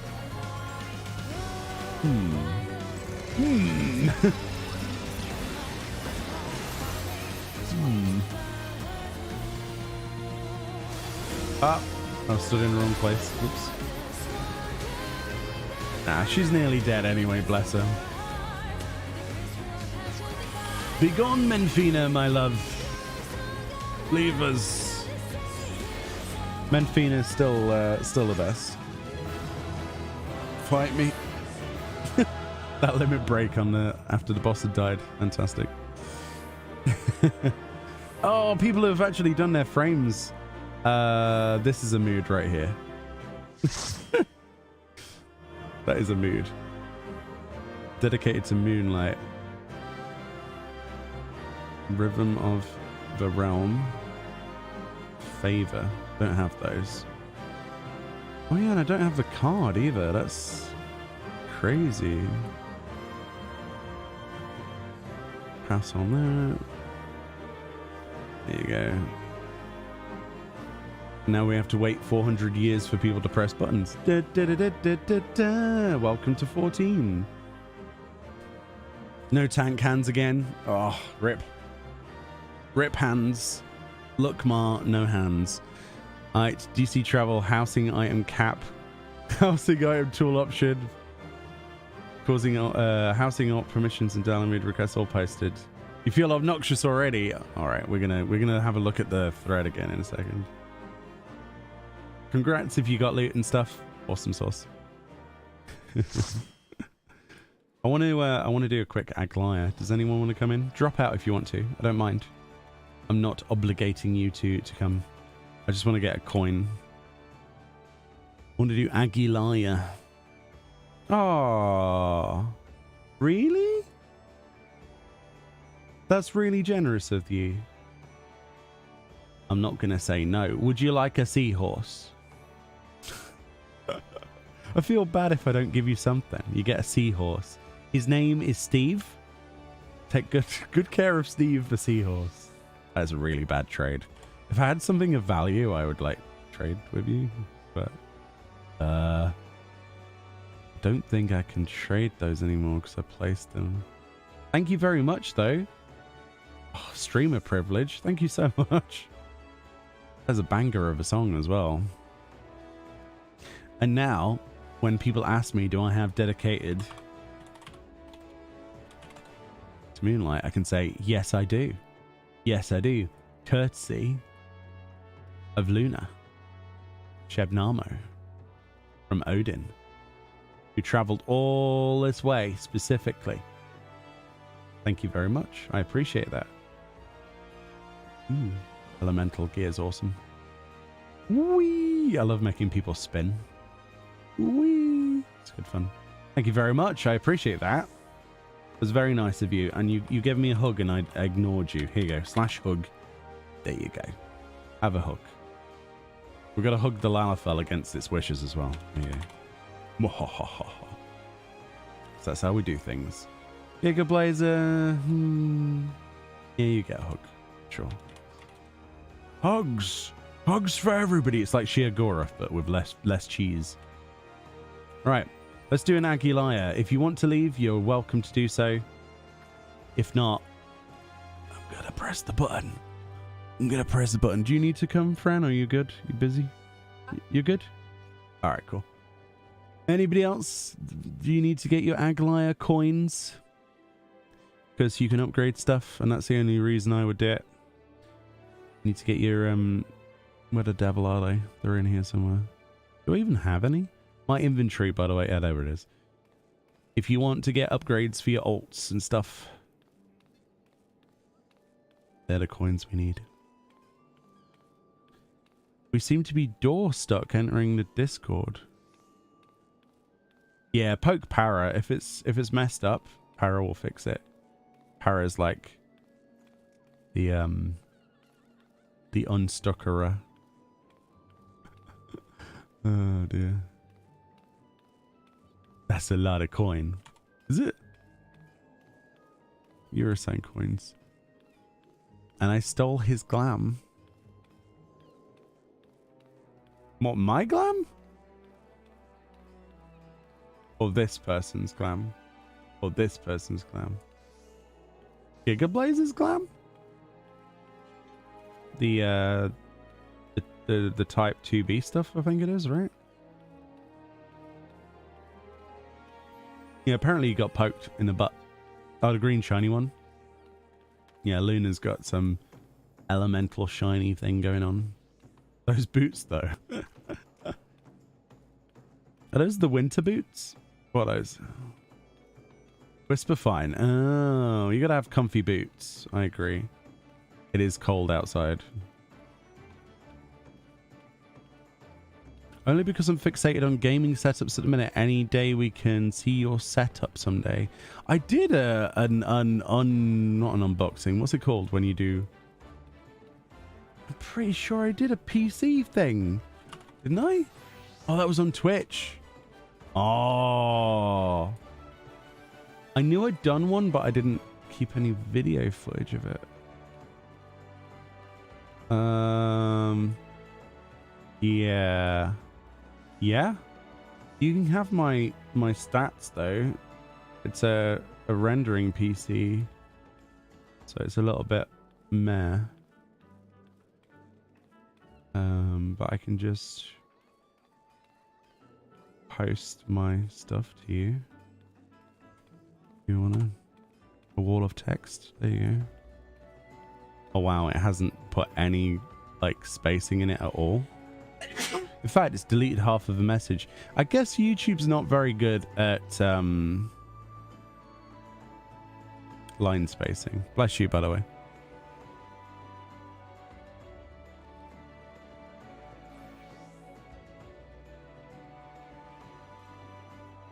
Yeah.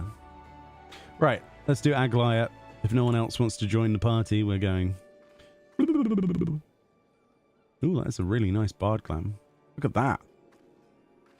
Ooh, that reminds me of the good old days. Oh, did you want to join on something other than bard? Oh, hold on. Here you go. That's my bad, that is. I fixed it, though.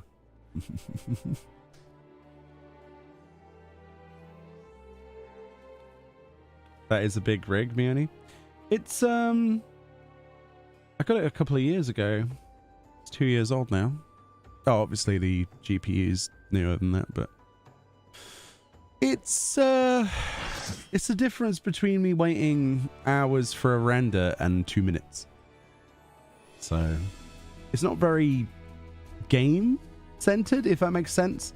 Like, for streaming and stuff, I would get much higher frames, right, if I was to come in with... You know, I'm very CPU bottlenecked, unlike a lot of people, because it's not a gaming PC. But it's still fine. Still fine. So, what, we're getting like, what, 90 something frames here? Probably like 85 in combat with this many people. It's not too bad. And we've got spell effects turned on as well, so. Did a 5K and 8K test today too. What resolution? See, playing in 4K is fine, but there is no point in me playing in 4K. And I'll tell you why. Because Twitch and YouTube don't support it for streaming properly. Well, YouTube might, but Twitch certainly doesn't. Twitch still only supports 1080p. So for the most part, we don't really have any choice. And a 60 frame limit. Like 60 FPS frame limit on streams and stuff. YouTube's amazing though, because at the moment we're streaming in 1440p at 60 frames per second, I believe. And it's at 55,000 kilobytes per second. Whereas on Twitch, you can only get 18,000 kilobytes per second. That's the maximum. So every time I stream on YouTube, it should look slightly better. Should. But we've got fiber optic internet, so gigabit internet. So I just try to make the most out of it where I can.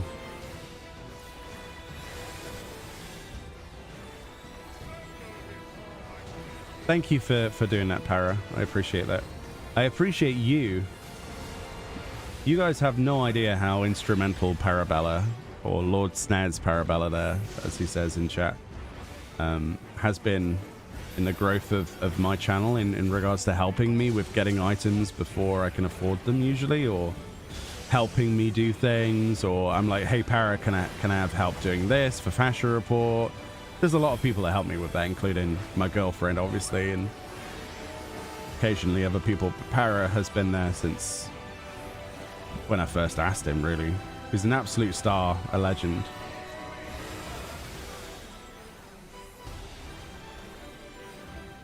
And I could not do what I do without people like Para. Honestly. Yeah, we're playing on Chaos. Chaos Data Center, which is an EU data center. We tried to play with some people earlier, but unfortunately they're on Crystal, and we don't have that option to play with people yet. Hopefully one day, though. Hopefully. That should move across, shouldn't it? I don't know, actually. Yeah, it was supposed to move there. Okay.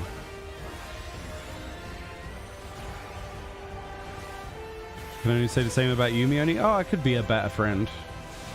I think that could be said.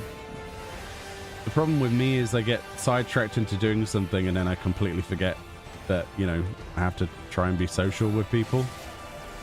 But it's tricky to balance that, especially when you're playing a game as well as playing a game, if that makes sense.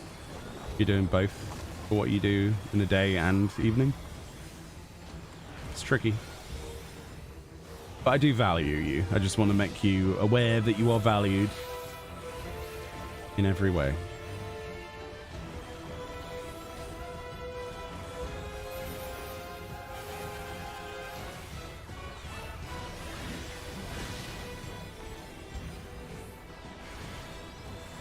Do do do do.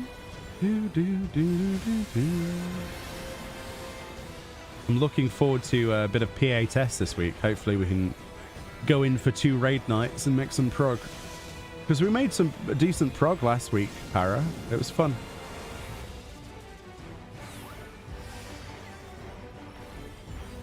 It's quite fun to learn that fight. It's an absolute cluster of a fight though. But it is fun.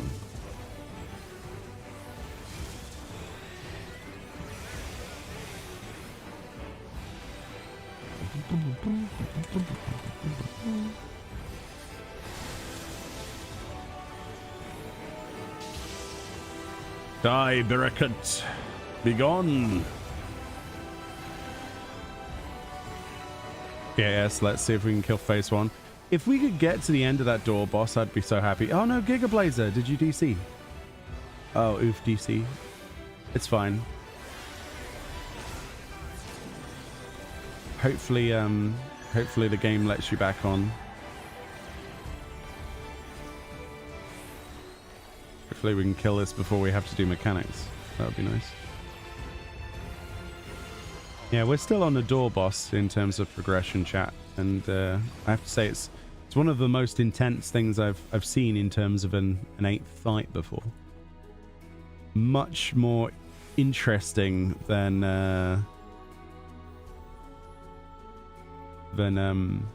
Shiva, which is the one that we had the most progress on previous to that. You know, EA test, I think it was. I'm really enjoying Savage at the moment. It's just very difficult to process the information and do it at the same time. It's going to take me a while to get into the rhythm of what goes where. It's quite an advanced fight. And that's just the start of it as well. Welcome back, Giga Blazer. We barely knew you were gone. We've not got that much further. Just the little mini boss thing.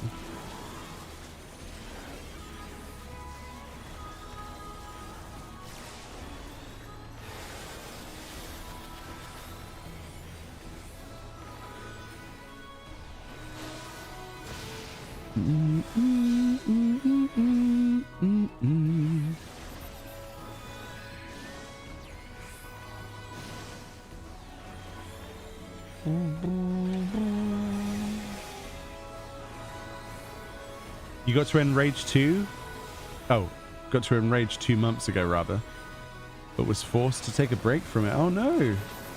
Why we... Well, don't answer if you don't... If it's personal, but... Well, hopefully you can get back in there and clear it. The worst feeling ever is when you get to Enrage and then you never actually clear it. That would hurt really badly, I think, if it was me. I'd be so sad.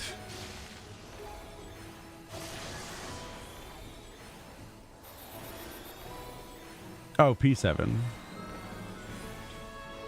I agree with Para.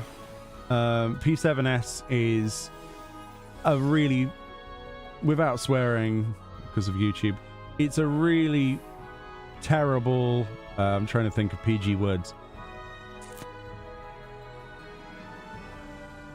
clustered, end heavy, loaded mess of a fight that makes a simple fight drag on, and then they backload 3 abilities, i.e. the Harvest, Death, Famine, you know, and War.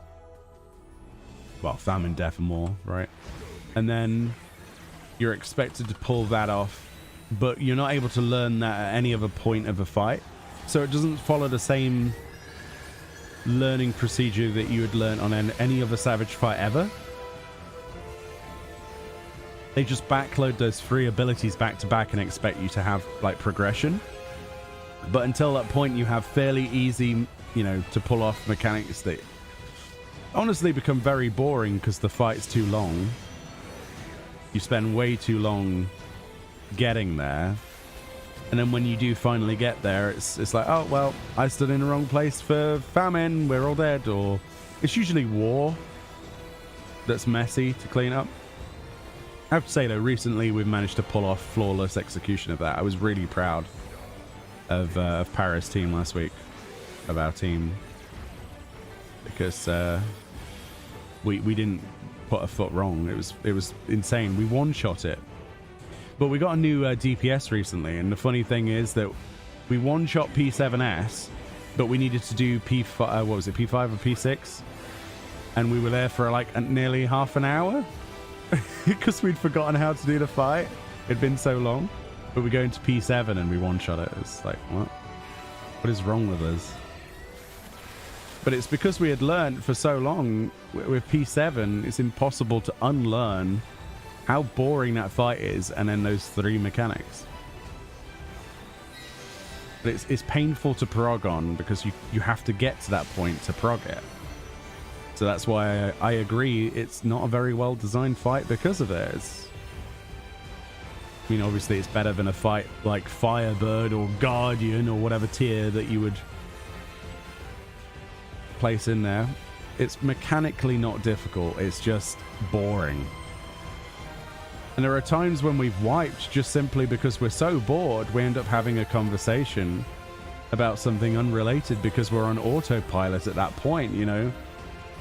It's just muscle memory. And then we'll make a slight mistake and it's just like, well, there goes half an hour. But thankfully, all of our team is fully geared now from those fights, so we don't have to do them anymore.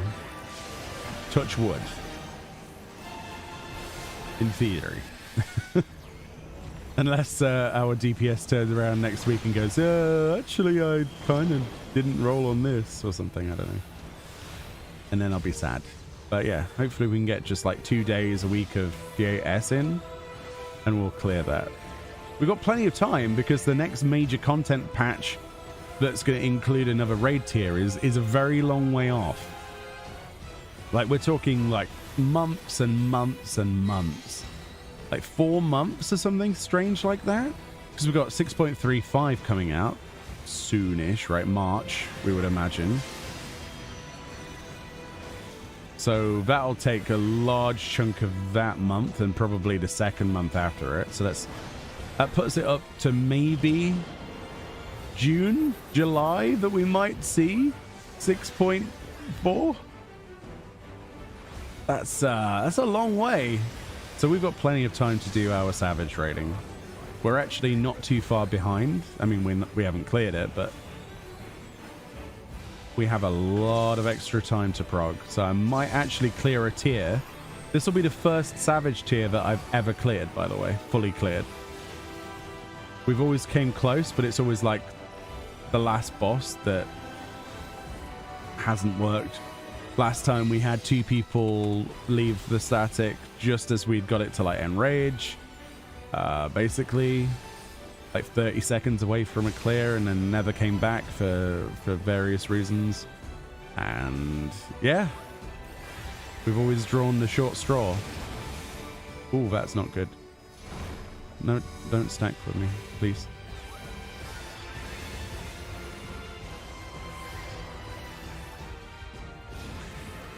Okay, good. I wasn't focusing on the fight there. Your first one was P4S. We've had a huge chain of bad luck, to be honest. We've always got towards the end of a tier and then had somebody leave. It's always the same.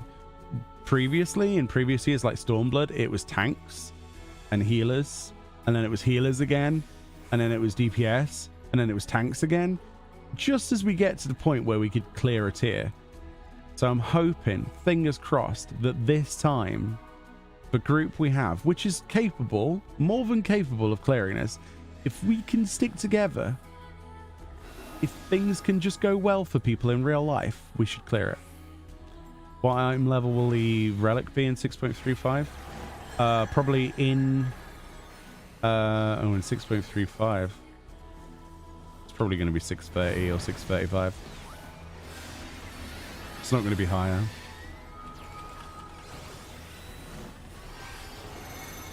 I think it'll be 630 because 630 is incredibly easy to get, right?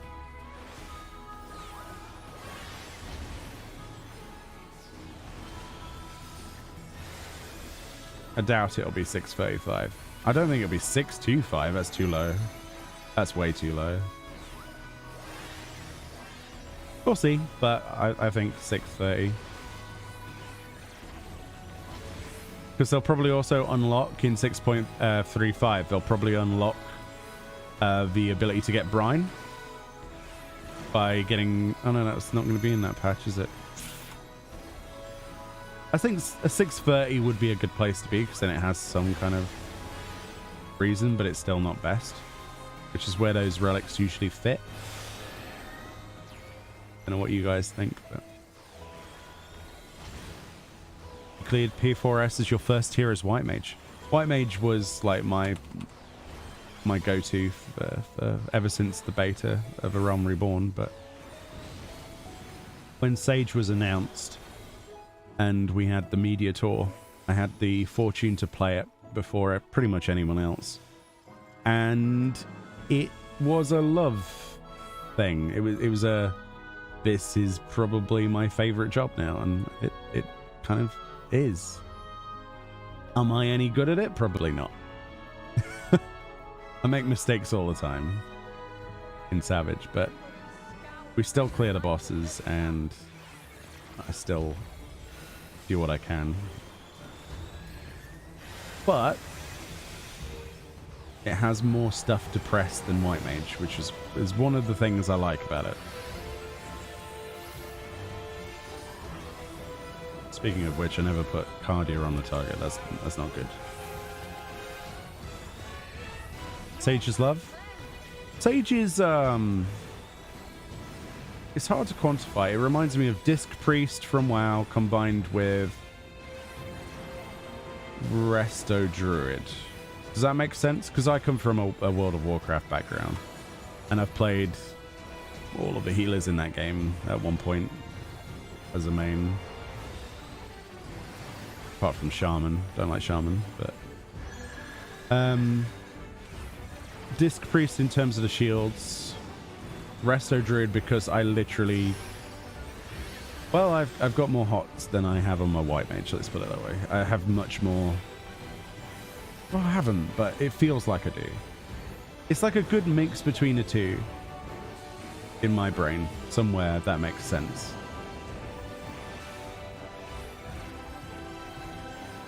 Somewhere.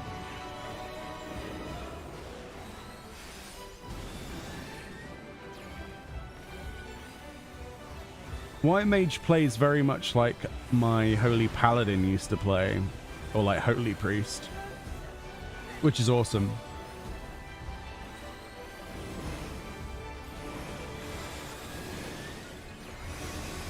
And then you've got Scholar that I can't stand, personally.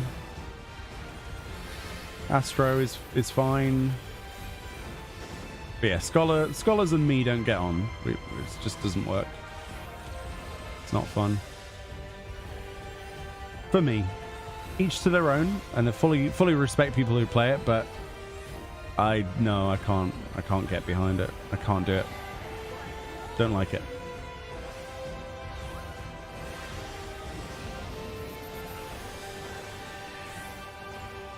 My alt main Samurai, Machinist, and Monk. You have a hard time with Scholar. You love White Mage, but have harder.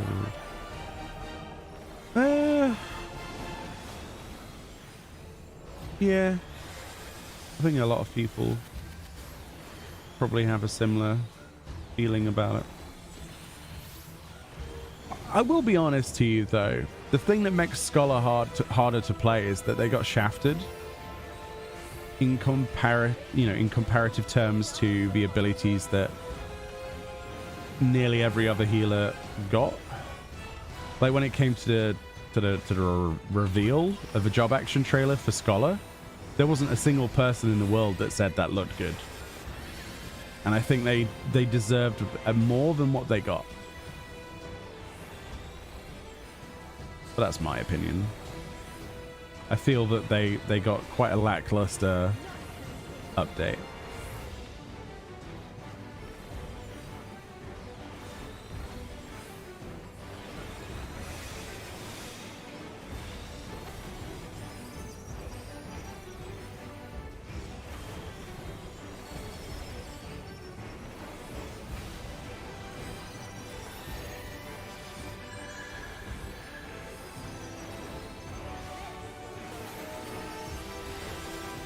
You love Scholar? Awesome.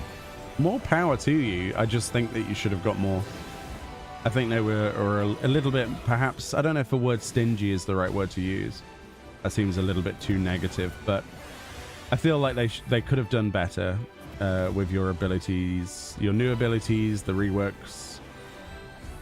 I think in 7.0 you're going to see a completely different Scholar. I'll be honest with you. I really don't think it'll stay the same.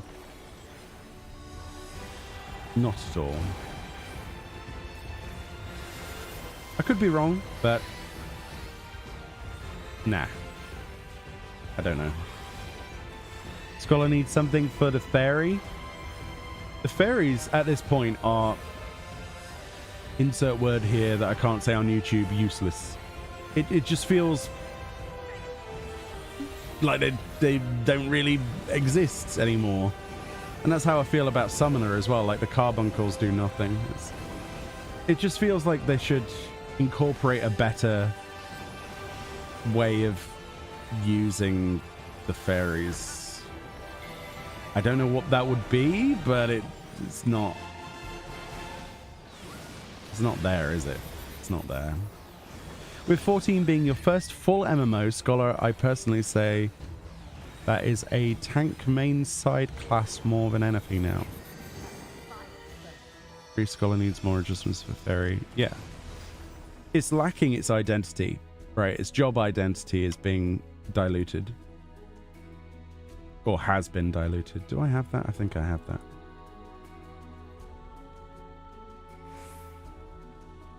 That's why I'm worried about the future of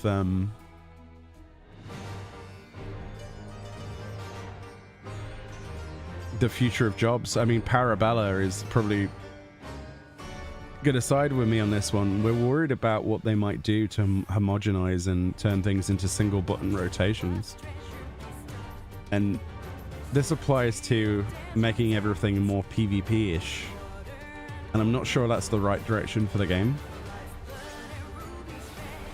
As we saw in those forum thread posts earlier for the Q&A for Yoshi P, there seems to be a lot of people for the idea of reducing the amount of buttons and homogenizing abilities. And I don't think button bloat and skill reductions in the amount of buttons you press are the same thing anymore. And people like to pretend that it is the same thing, and it's not. The amount of buttons you have on your screen is not related, or should not be counted as being related to the complexity of a rotation. But at the moment, people are confusing the two, and they're asking for something I don't think they actually want, and it's worrisome because 90% of the posts on there are in favor of it, right? Every single post we saw about it was in favor of the homogenization of abilities to reduce button bloat. No, these two things cannot coexist like that. This is not good. You saw what happened with Gunbreaker. Well, imagine that on a much greater scale. And this is the first little taste. And I really would not want to wake up and see people not want to play the game at high end at all anymore because it's too easy. Because they've you know, taken away the job identity that was there to begin with, right? And a lot of people argue that these are quality of life changes in some places, like with Black Mage. And to some point I agree with you, but I also think it's a slippery slope. Quality of life does not mean that we should make everything in the game easier to execute. If I wanted to do that, I would play World of Warcraft, where the game is literally telling you what to do, but you're required to use add-ons all the time that you are literally not able to get in most of the groups at high end unless you have certain add-ons installed. You know what I mean? I like a little bit of button input. I know that's rich coming from a healer right now, but when I play Summoner or whatever I play, I want to feel like I'm playing the game. That I made those decisions. And if I made bad decisions, my DPS should suffer as a result of it. Whereas if I bake my rotation into one button, does that not mean that all I have to ever do is press that one button? Which might be anxiety reducing on some people, and I get that. But how long is that going to stay fresh and interesting? Yeah, the DLC for Elden Ring, I saw that announced, I think last night, right? Or this morning, early hours. Very cool stuff. Excited to play that. Shadow of the Trino, I think it's called. Very excited. The fact you're healing in an alliance raid whilst answering and is in chat tells me you do perfectly fine with savage raids. I'm not doing very good in here. It's just a case of multitasking, isn't it?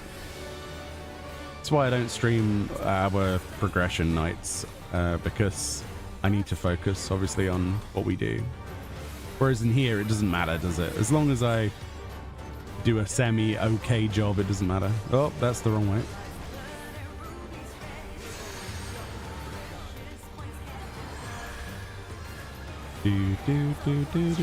You're okay with being given the option for certain combo paths to be turned into a single button for rotation, but it should be an option. Yeah, but the thing is, though, we talked about this earlier with that post. If you're not careful, if you give people an option rather than a toggle, no one will ever toggle that thing off, right? They will always keep it simplified because they need to be at the same level playing field at high end as everyone else. So if you're going to implement a feature that dumbs down the game, it's a no-brainer to press the button that dumbs down the game. Because if you don't, then you're not playing at the same level as the other people who are. So when it comes to a world first race, you're going to see nobody ever use this advanced option, let's say we had that stupid terminology. So I'm completely against that option, and I respect your opinion, though. I do. I'm just trying to, obviously, constructively argue the point. I just think that if you give people an option to make something easier, they will always choose the easy option, right? That's the human nature. They will never take the long way around. If they can increase their DPS by not worrying about even pressing buttons and just simply do the mechanics, then they're going to click that option every time. And at that point, you're diluting any skill at all that went into it, right? For the most part.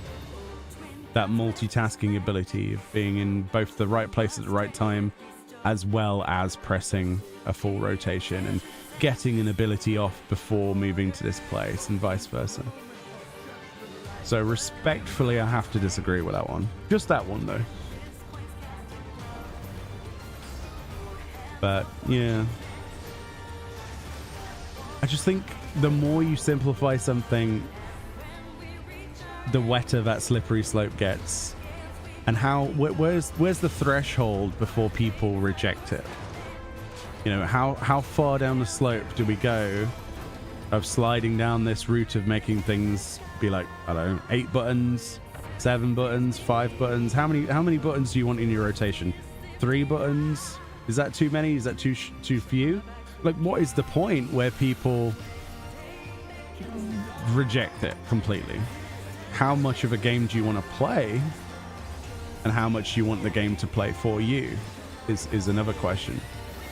Because the thing that sets Final Fantasy apart from things like World of Warcraft is the boss fights, mechanically, right?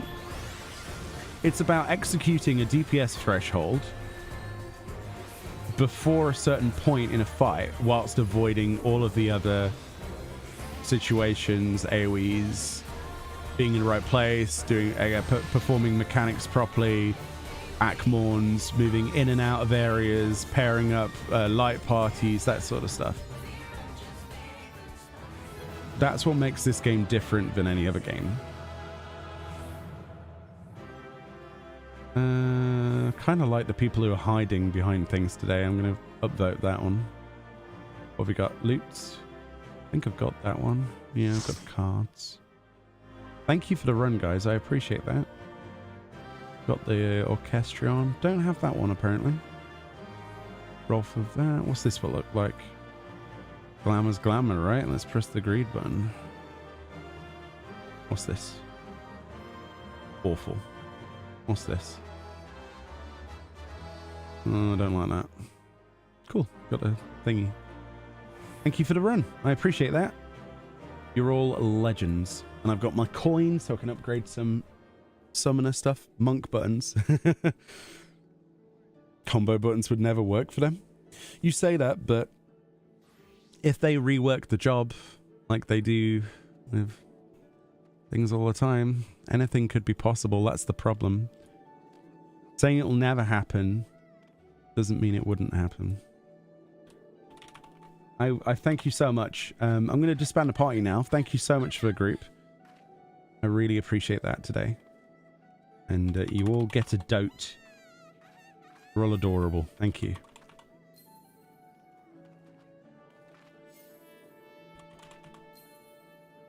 Awesome sauce. Whoop. Right. Okay. Let's slash lean and we'll check up on that forum post again. I bet there's been quite a few posts since then. So let's check that out. And then we'll probably wrap up after that. So we were on page 14. Just have a quick drink and then we'll read through some more.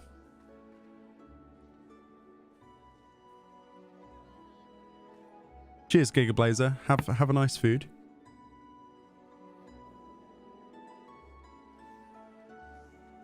You'll say 14 is majorly easier than WoW? I think the opposite. If you compare an ultimate fight to Mythic, Mythic's easy in comparison. Plus you have add-ons telling you where to go. Like Deadly Boss mods going off and Omen and like heal bot thing, you know, different frames, customizable, you know, AoE mark, automatic marking, audio triggers that say when to go somewhere, when to run in. I would argue that WoW hasn't been really ever that difficult. I mean, I've never got a world first in WoW, okay? Just being clear, but I've always done the top tier of raiding in WoW. We've always killed bosses. It's been tricky in some places, but that's usually because of people's communication, but...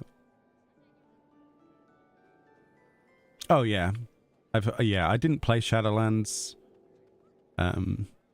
Awful in terms of just install this. Oh, yeah. That's how it's always been, though. It's always been a list of, this is what you need to have. Like, I remember our guild back in the day. I wasn't the leader of it, or an officer or anything at the time. They were kicking people for not having DBM installed. They were kicking tanks who didn't have Omen installed. When AVRE came out in Trial of a Crusader that was incredibly cheaty, people got in trouble for not having that installed, for example. Whatever option is the easiest option, people will always take that option, right? Is it always the right option? No. But whatever is the easiest option will always be the way that they go. But what I would hate to see this game, Final Fantasy XIV, turn into a homogenized clone of WoW. I don't want that. I really don't. I want there to be some uniquity with the jobs, right? You almost fell asleep during the last Alliance raid. Please get some sleep, Dreamy. Thank you for coming out, but please, yeah. The thing that sets it apart is the identity of the game, the job identity, the raid identity. If that was homogenized too much, I would not enjoy it anymore. But there we go. The only reason the fights in WoW are harder, quote unquote, is because of the add-ons. It's the wrong way to approach from Blizzard. I agree. Parrot also says, I did raid quite highly in WoW. Oh yeah, you did, yeah. Top 300, and I can say WoW is easier due to the add-ons. Oh yeah. If we had, we had a conversation the other day. We were saying if we had DBM on PAS, we'd be cleared already. And that's a fact. If a group like ours had DBM on P8S, the fight would be dead already and we'd have nothing to prog for the next 4 months. Oh, 100%. Because we're semi-competent, but that little extra bit, you know, is all you need to clean that up. Instead of learning what a fight does, you listen to commands. You listen to "run away, little girl," and you know that's the joke. But it's true. You did you did not use mods when I played WoW. Some people would say that you were causing yourself a disadvantage. I'm not sure if you can say the other words on YouTube, so putting yourself in a disadvantage. And some people would have probably acted very negatively about that, Gigablazer. Probably removed you from groups and things. Yeah. It really is like that in WoW. If you don't have something installed, then you get nowhere, really. They get really upset about it, which is fine. I mean, yeah. You got kicked a lot, yeah. You only miss armor pen rating and hit paladins with ambush like their warlocks. Wrath of the Lich King, yeah. Well, you know what I miss about WoW? The people used to do YouTube compilations of them using Thundershock in midair and then moving back into flight form to kill people. Not flight form. A shaman. Oh, they were using, what was it, Slowfall? I don't know. You had someone cast slow falling. Anyway, people getting knocked out of the sky and things like that. The death compilations. The early age of world PvP, you know, where you'd had stupid videos of people killing people, and that was good. That was the good old WoW. Oh dear. Toxic WoW, but good WoW. So the last one that we haven't read is Ultimate Weapons. Will we ever see new job gets weapon? We've read that. Someone else posted that. Let's refresh the page. Oh, we got new posts since we did our raids. Would it be possible to give ultimate? No. A lot of people want ultimate weapons for all jobs. That's crazy. Nyaya Nonsense says, in duty support, Varshan's role icon is a gladiator rather than a paladin for tank, but a dragoon rather than a lancer for DPS. Is there a specific reason why he has a job? One class. Because it is I can answer that one. Because Varshan in that form is a simulacrum and not a full human, and only a force with a soul can use a soul crystal. There you go. Answered. Don't need to ask Yoshi P. Melody says, thank you. Your hard work and diligence has given us a wonderful home to play in. I just wanted to thank you. That's cute. I am not owed anyone's personal story, but I also want to wish Mr. Masayoshi Soken a healthy and happy recovery, safe in the knowledge that he is beloved by his fans, as are so many of those whom we know and those we do not, but nonetheless work so very hard to keep us happy from the bottom of my heart. Thank you. My question would be for you is, while we are grateful for the Glamour Dresser overhaul allowing more items, with all the jobs available plus all the non-job specific gear, my poor retainers still fit to burst. Is there a plan in place for a further, more intensive overhaul of the glam system? That person's really nice. That was a nice little comment. I'll upvote that. Hopefully they can do something nice with the Glamour Dresser. They said they can't place it in a house, but I still think that the idea of turning it into a transmog system would be the best. Would it be easy to pull off? Absolutely not. But it would be a good option. There needs to be something as an advancement, I think. Skylar Blux says, is there any way that characters on the same server on the same account can share a house? Yeah, this is a great question as well, because a lot of people would prefer to have full perms on their alts if they own a house. It doesn't make sense why you can't hoard like furniture on an alt. You could send stuff, you put it in like a bank, whatever, you can take it out, you can send stuff to your alts, but they can't actually place the stuff in there. It sucks. They need to fix that.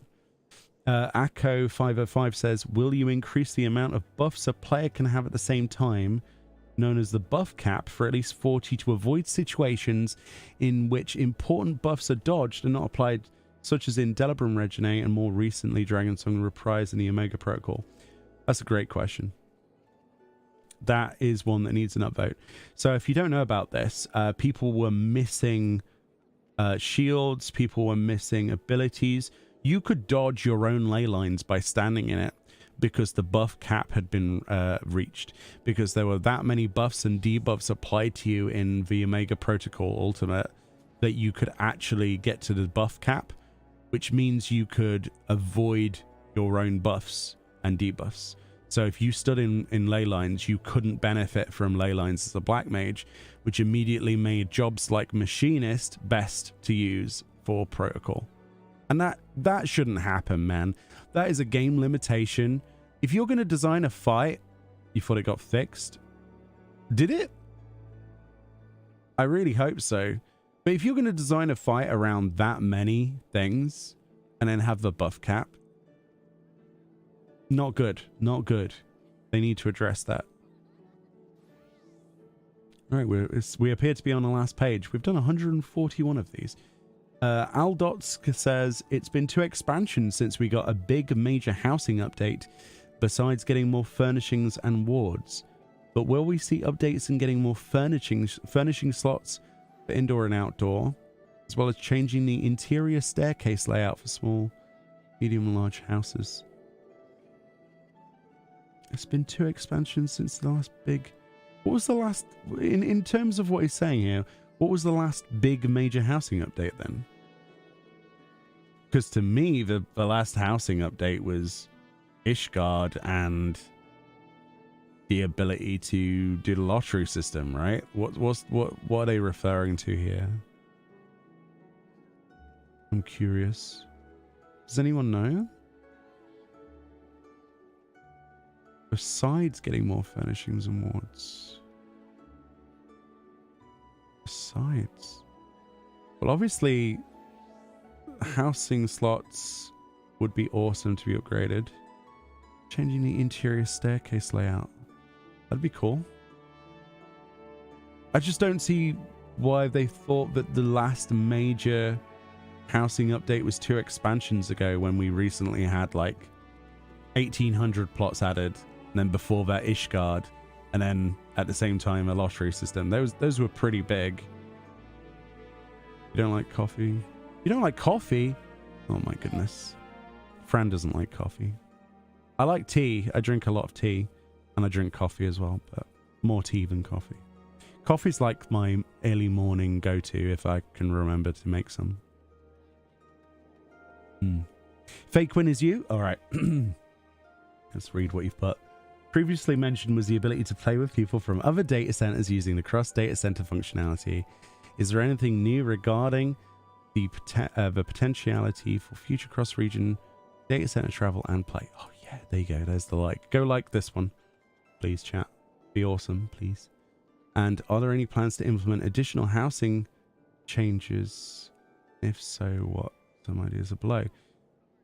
We have a need again for increasing housing item slots, especially regarding large estates. Is there any possibility for this to come?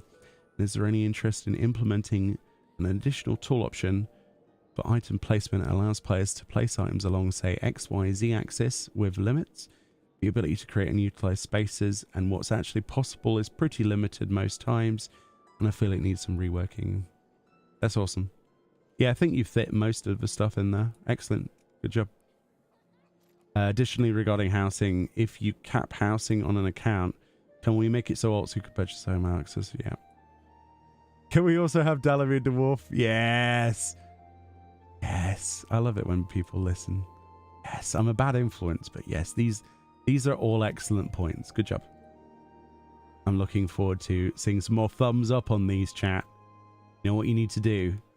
Make those into like number 18s or something, yeah? Great points. Farrell the Gecko says, many small elements of a game are leftovers from 1.0 and cannot be removed that easily. Of all of these, which cause frustration to the development team most often? That's a good question. I would... Ooh. What would you say would be the most annoying thing from a player perspective as well? Probably just using 1.0 as an excuse. A fair excuse, but an excuse nonetheless, regardless of how you use that terminology, excuse, for the reason not to implement things. I think that would be frustrating from a player, but I would imagine from a dev standpoint, they'd probably find us complaining about their complaint to be the most annoying. Oh, that's a good one. I'm interested. Horus Nick says, there is an ever-growing Spanish-speaking community, como estas, within the game, even though it is a grand endeavor to have Spanish support. Is there any plan to do so? Not necessarily dub support. No, I think they should go full dub support. The Spanish community is one of the most loving communities for Final Fantasy XIV. I've met a lot of people who are Spanish native and who only speak Spanish, and I think that the game has a big enough player base there that it deserves that approach. I would love to see nothing short of full support for our Spanish friends. 100%. Absolutely. In this day and age, we should already have it. So shout out to our Spanish communities. Yeah, I played Arcade, for example, another game, a few other bits as well in all Spanish communities. Now, personally, I don't speak that much Spanish myself, but yeah, lovely people, lovely people. They deserve it. Guntank81 says, hey there, Final Fantasy XIV dev team and Yoshida-san. I am Roel Krogan, known for spreading positivity in Final Fantasy XIV. Twitter in brackets. Dude, this guy has like the hardest job in the world, spreading positivity about 14 on Twitter. Woo. Good luck to you. I have been playing this game since A Realm Reborn 2.0, and I have nothing but great memories from it. Are there any plans to update the original Behemoth and Odin fades? Oh, excellent. Which were really popular back then, to reward players with new glamour or mounts and titles. Ooh. Are there any plans for special housing items to celebrate 10 years of A Realm Reborn? Or even adding a savage mode to the Binding Coil of Bahamut's first 5 turns as a 10th anniversary event only, which rewards updated glams for nostalgic glams from other 14 titles. Oh, you mean other Final Fantasy titles? Okay. That was a typo, I guess. Will there be any Final Fantasy 16 collaboration with 14 prior to 16's release? Oh, I hope so. One more thing. Thank you so much for all your hard work for making this game one of the best online experiences, not just for me, but for millions out there. How could I not like that up? I like the idea of bringing love back to the Odin and Behemoth fates, because the Behemoth fate, I think I've seen in the time I've played this game maybe 3 times since 2.0 beta. So it's really hard for people to even know it exists.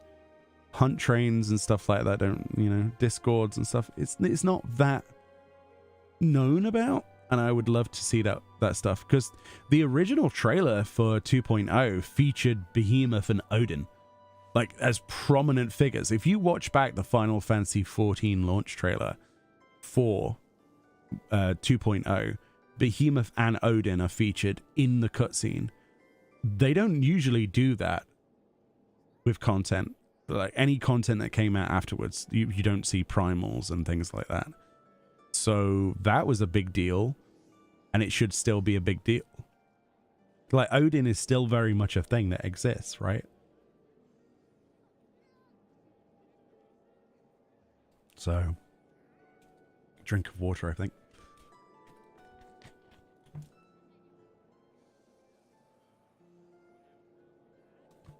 Is there an Italian player base though, Dreamy? There's a huge Spanish player base. Huge. Absolutely enormous.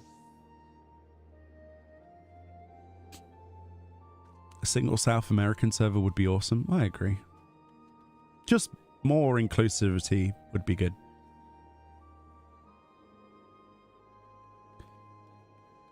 The 14 and 16 collab is very possible because they're developed by yeah. We'll see. I don't think Odin will get changed because people still like to run it. Yeah, it would be nice to just have some kind of extra rewards to bring more people back to it, I think. I think that's what the poster was probably trying to bring attention to.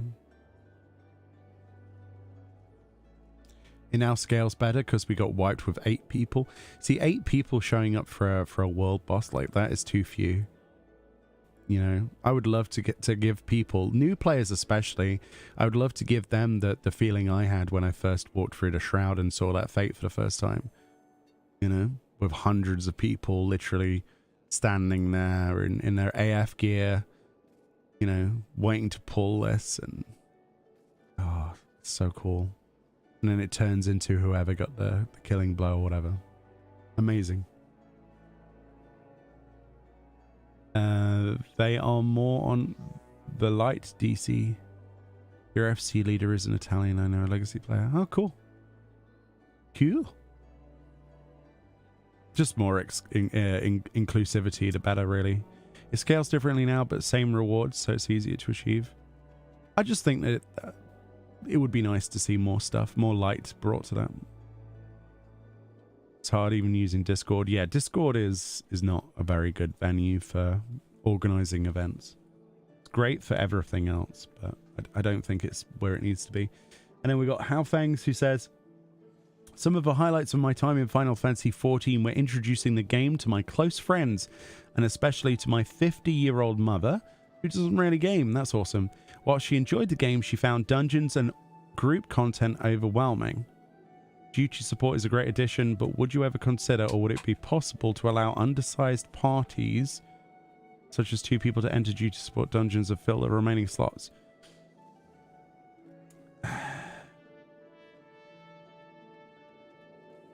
We had this earlier, and as much as I would like that, I don't agree with the point, and that might seem a little bit harsh.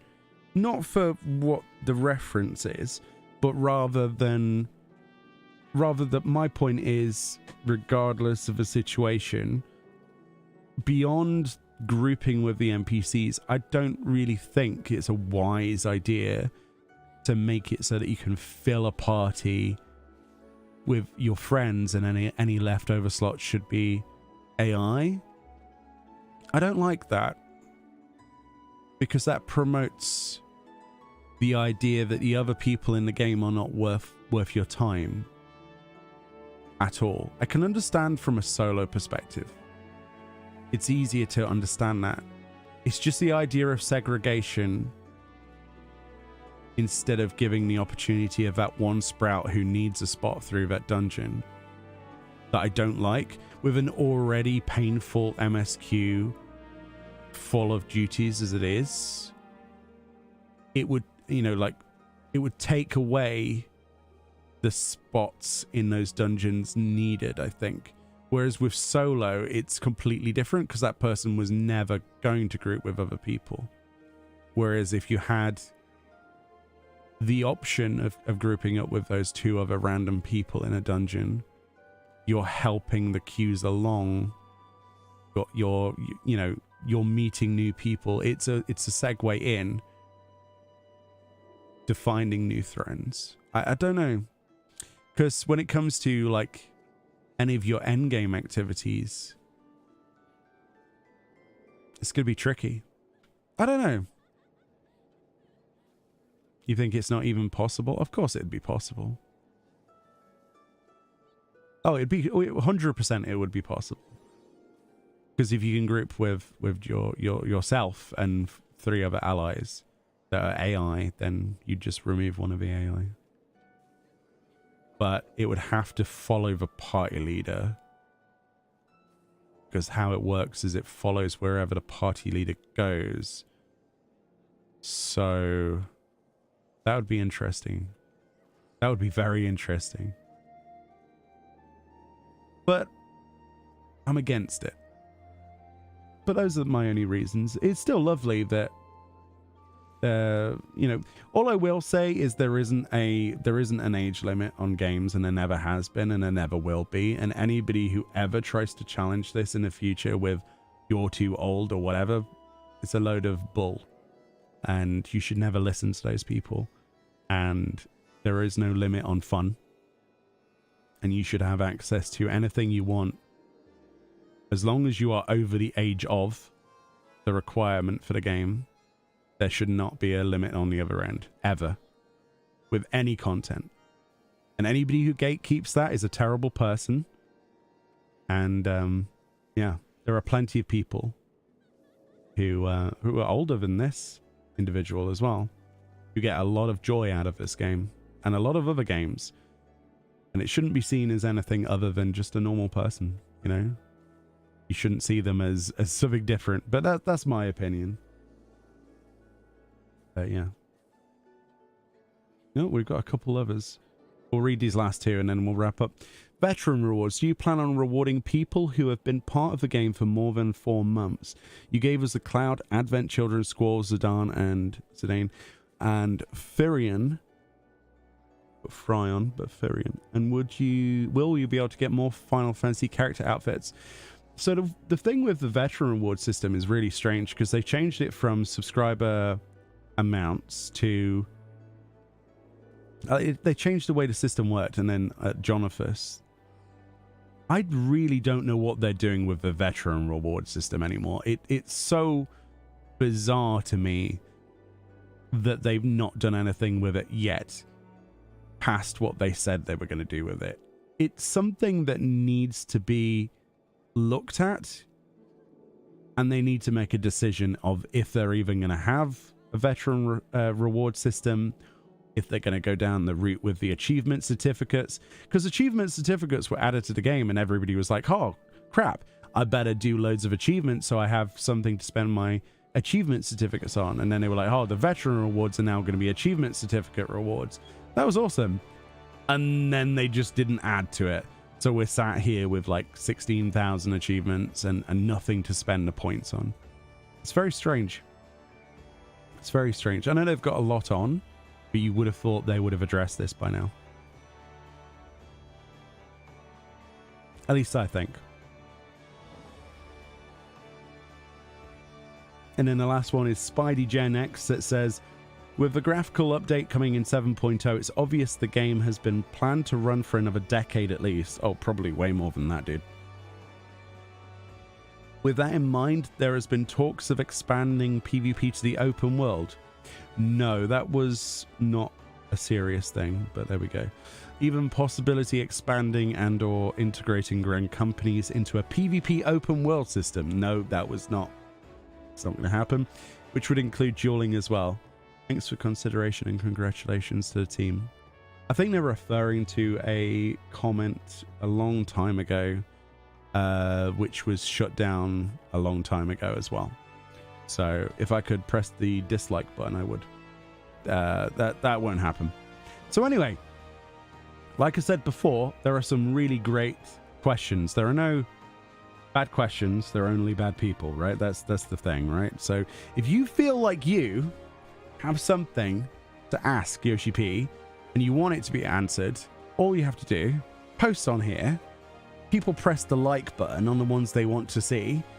Square Enix goes through here, and at live at PAX East this year, you've got until the 6th of March to submit a question, no matter what it is. If you think you can post something more interesting than what's on here, I would strongly advise you go over and post something, because there's no point complaining when PAX East comes out and people go, oh, these questions are crap. Oh, why didn't they ask about this? If you don't go and post. It's the same thing as like voting, isn't it? You need to be in it to win it, right? It's like the sweepstakes. People are like, how did you get that? Sweepstakes. I posted a picture. Oh, you got lucky. Did you enter? No. There you go. You just got to enter these things. You've got to put things out there. You can't complain. It's this weird, like, generational thing where people complain about things and not actually post. And I think it's my generation that does this. I can't stand my own generation. Say something if you want to say it in a constructive place. Don't hold it in and then moan later. But there we go. That's my 2 cents on that. There's the link in chat. Go and ask questions. There's been some fantastic options here.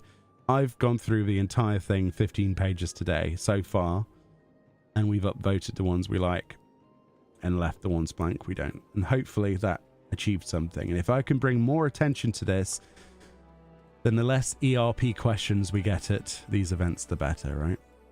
Anyway, I've done my bit. Hopefully you've enjoyed today. I really have. We sat down, we had a beverage of choice, we relaxed, and I'd like to do this again. Similar format in the future.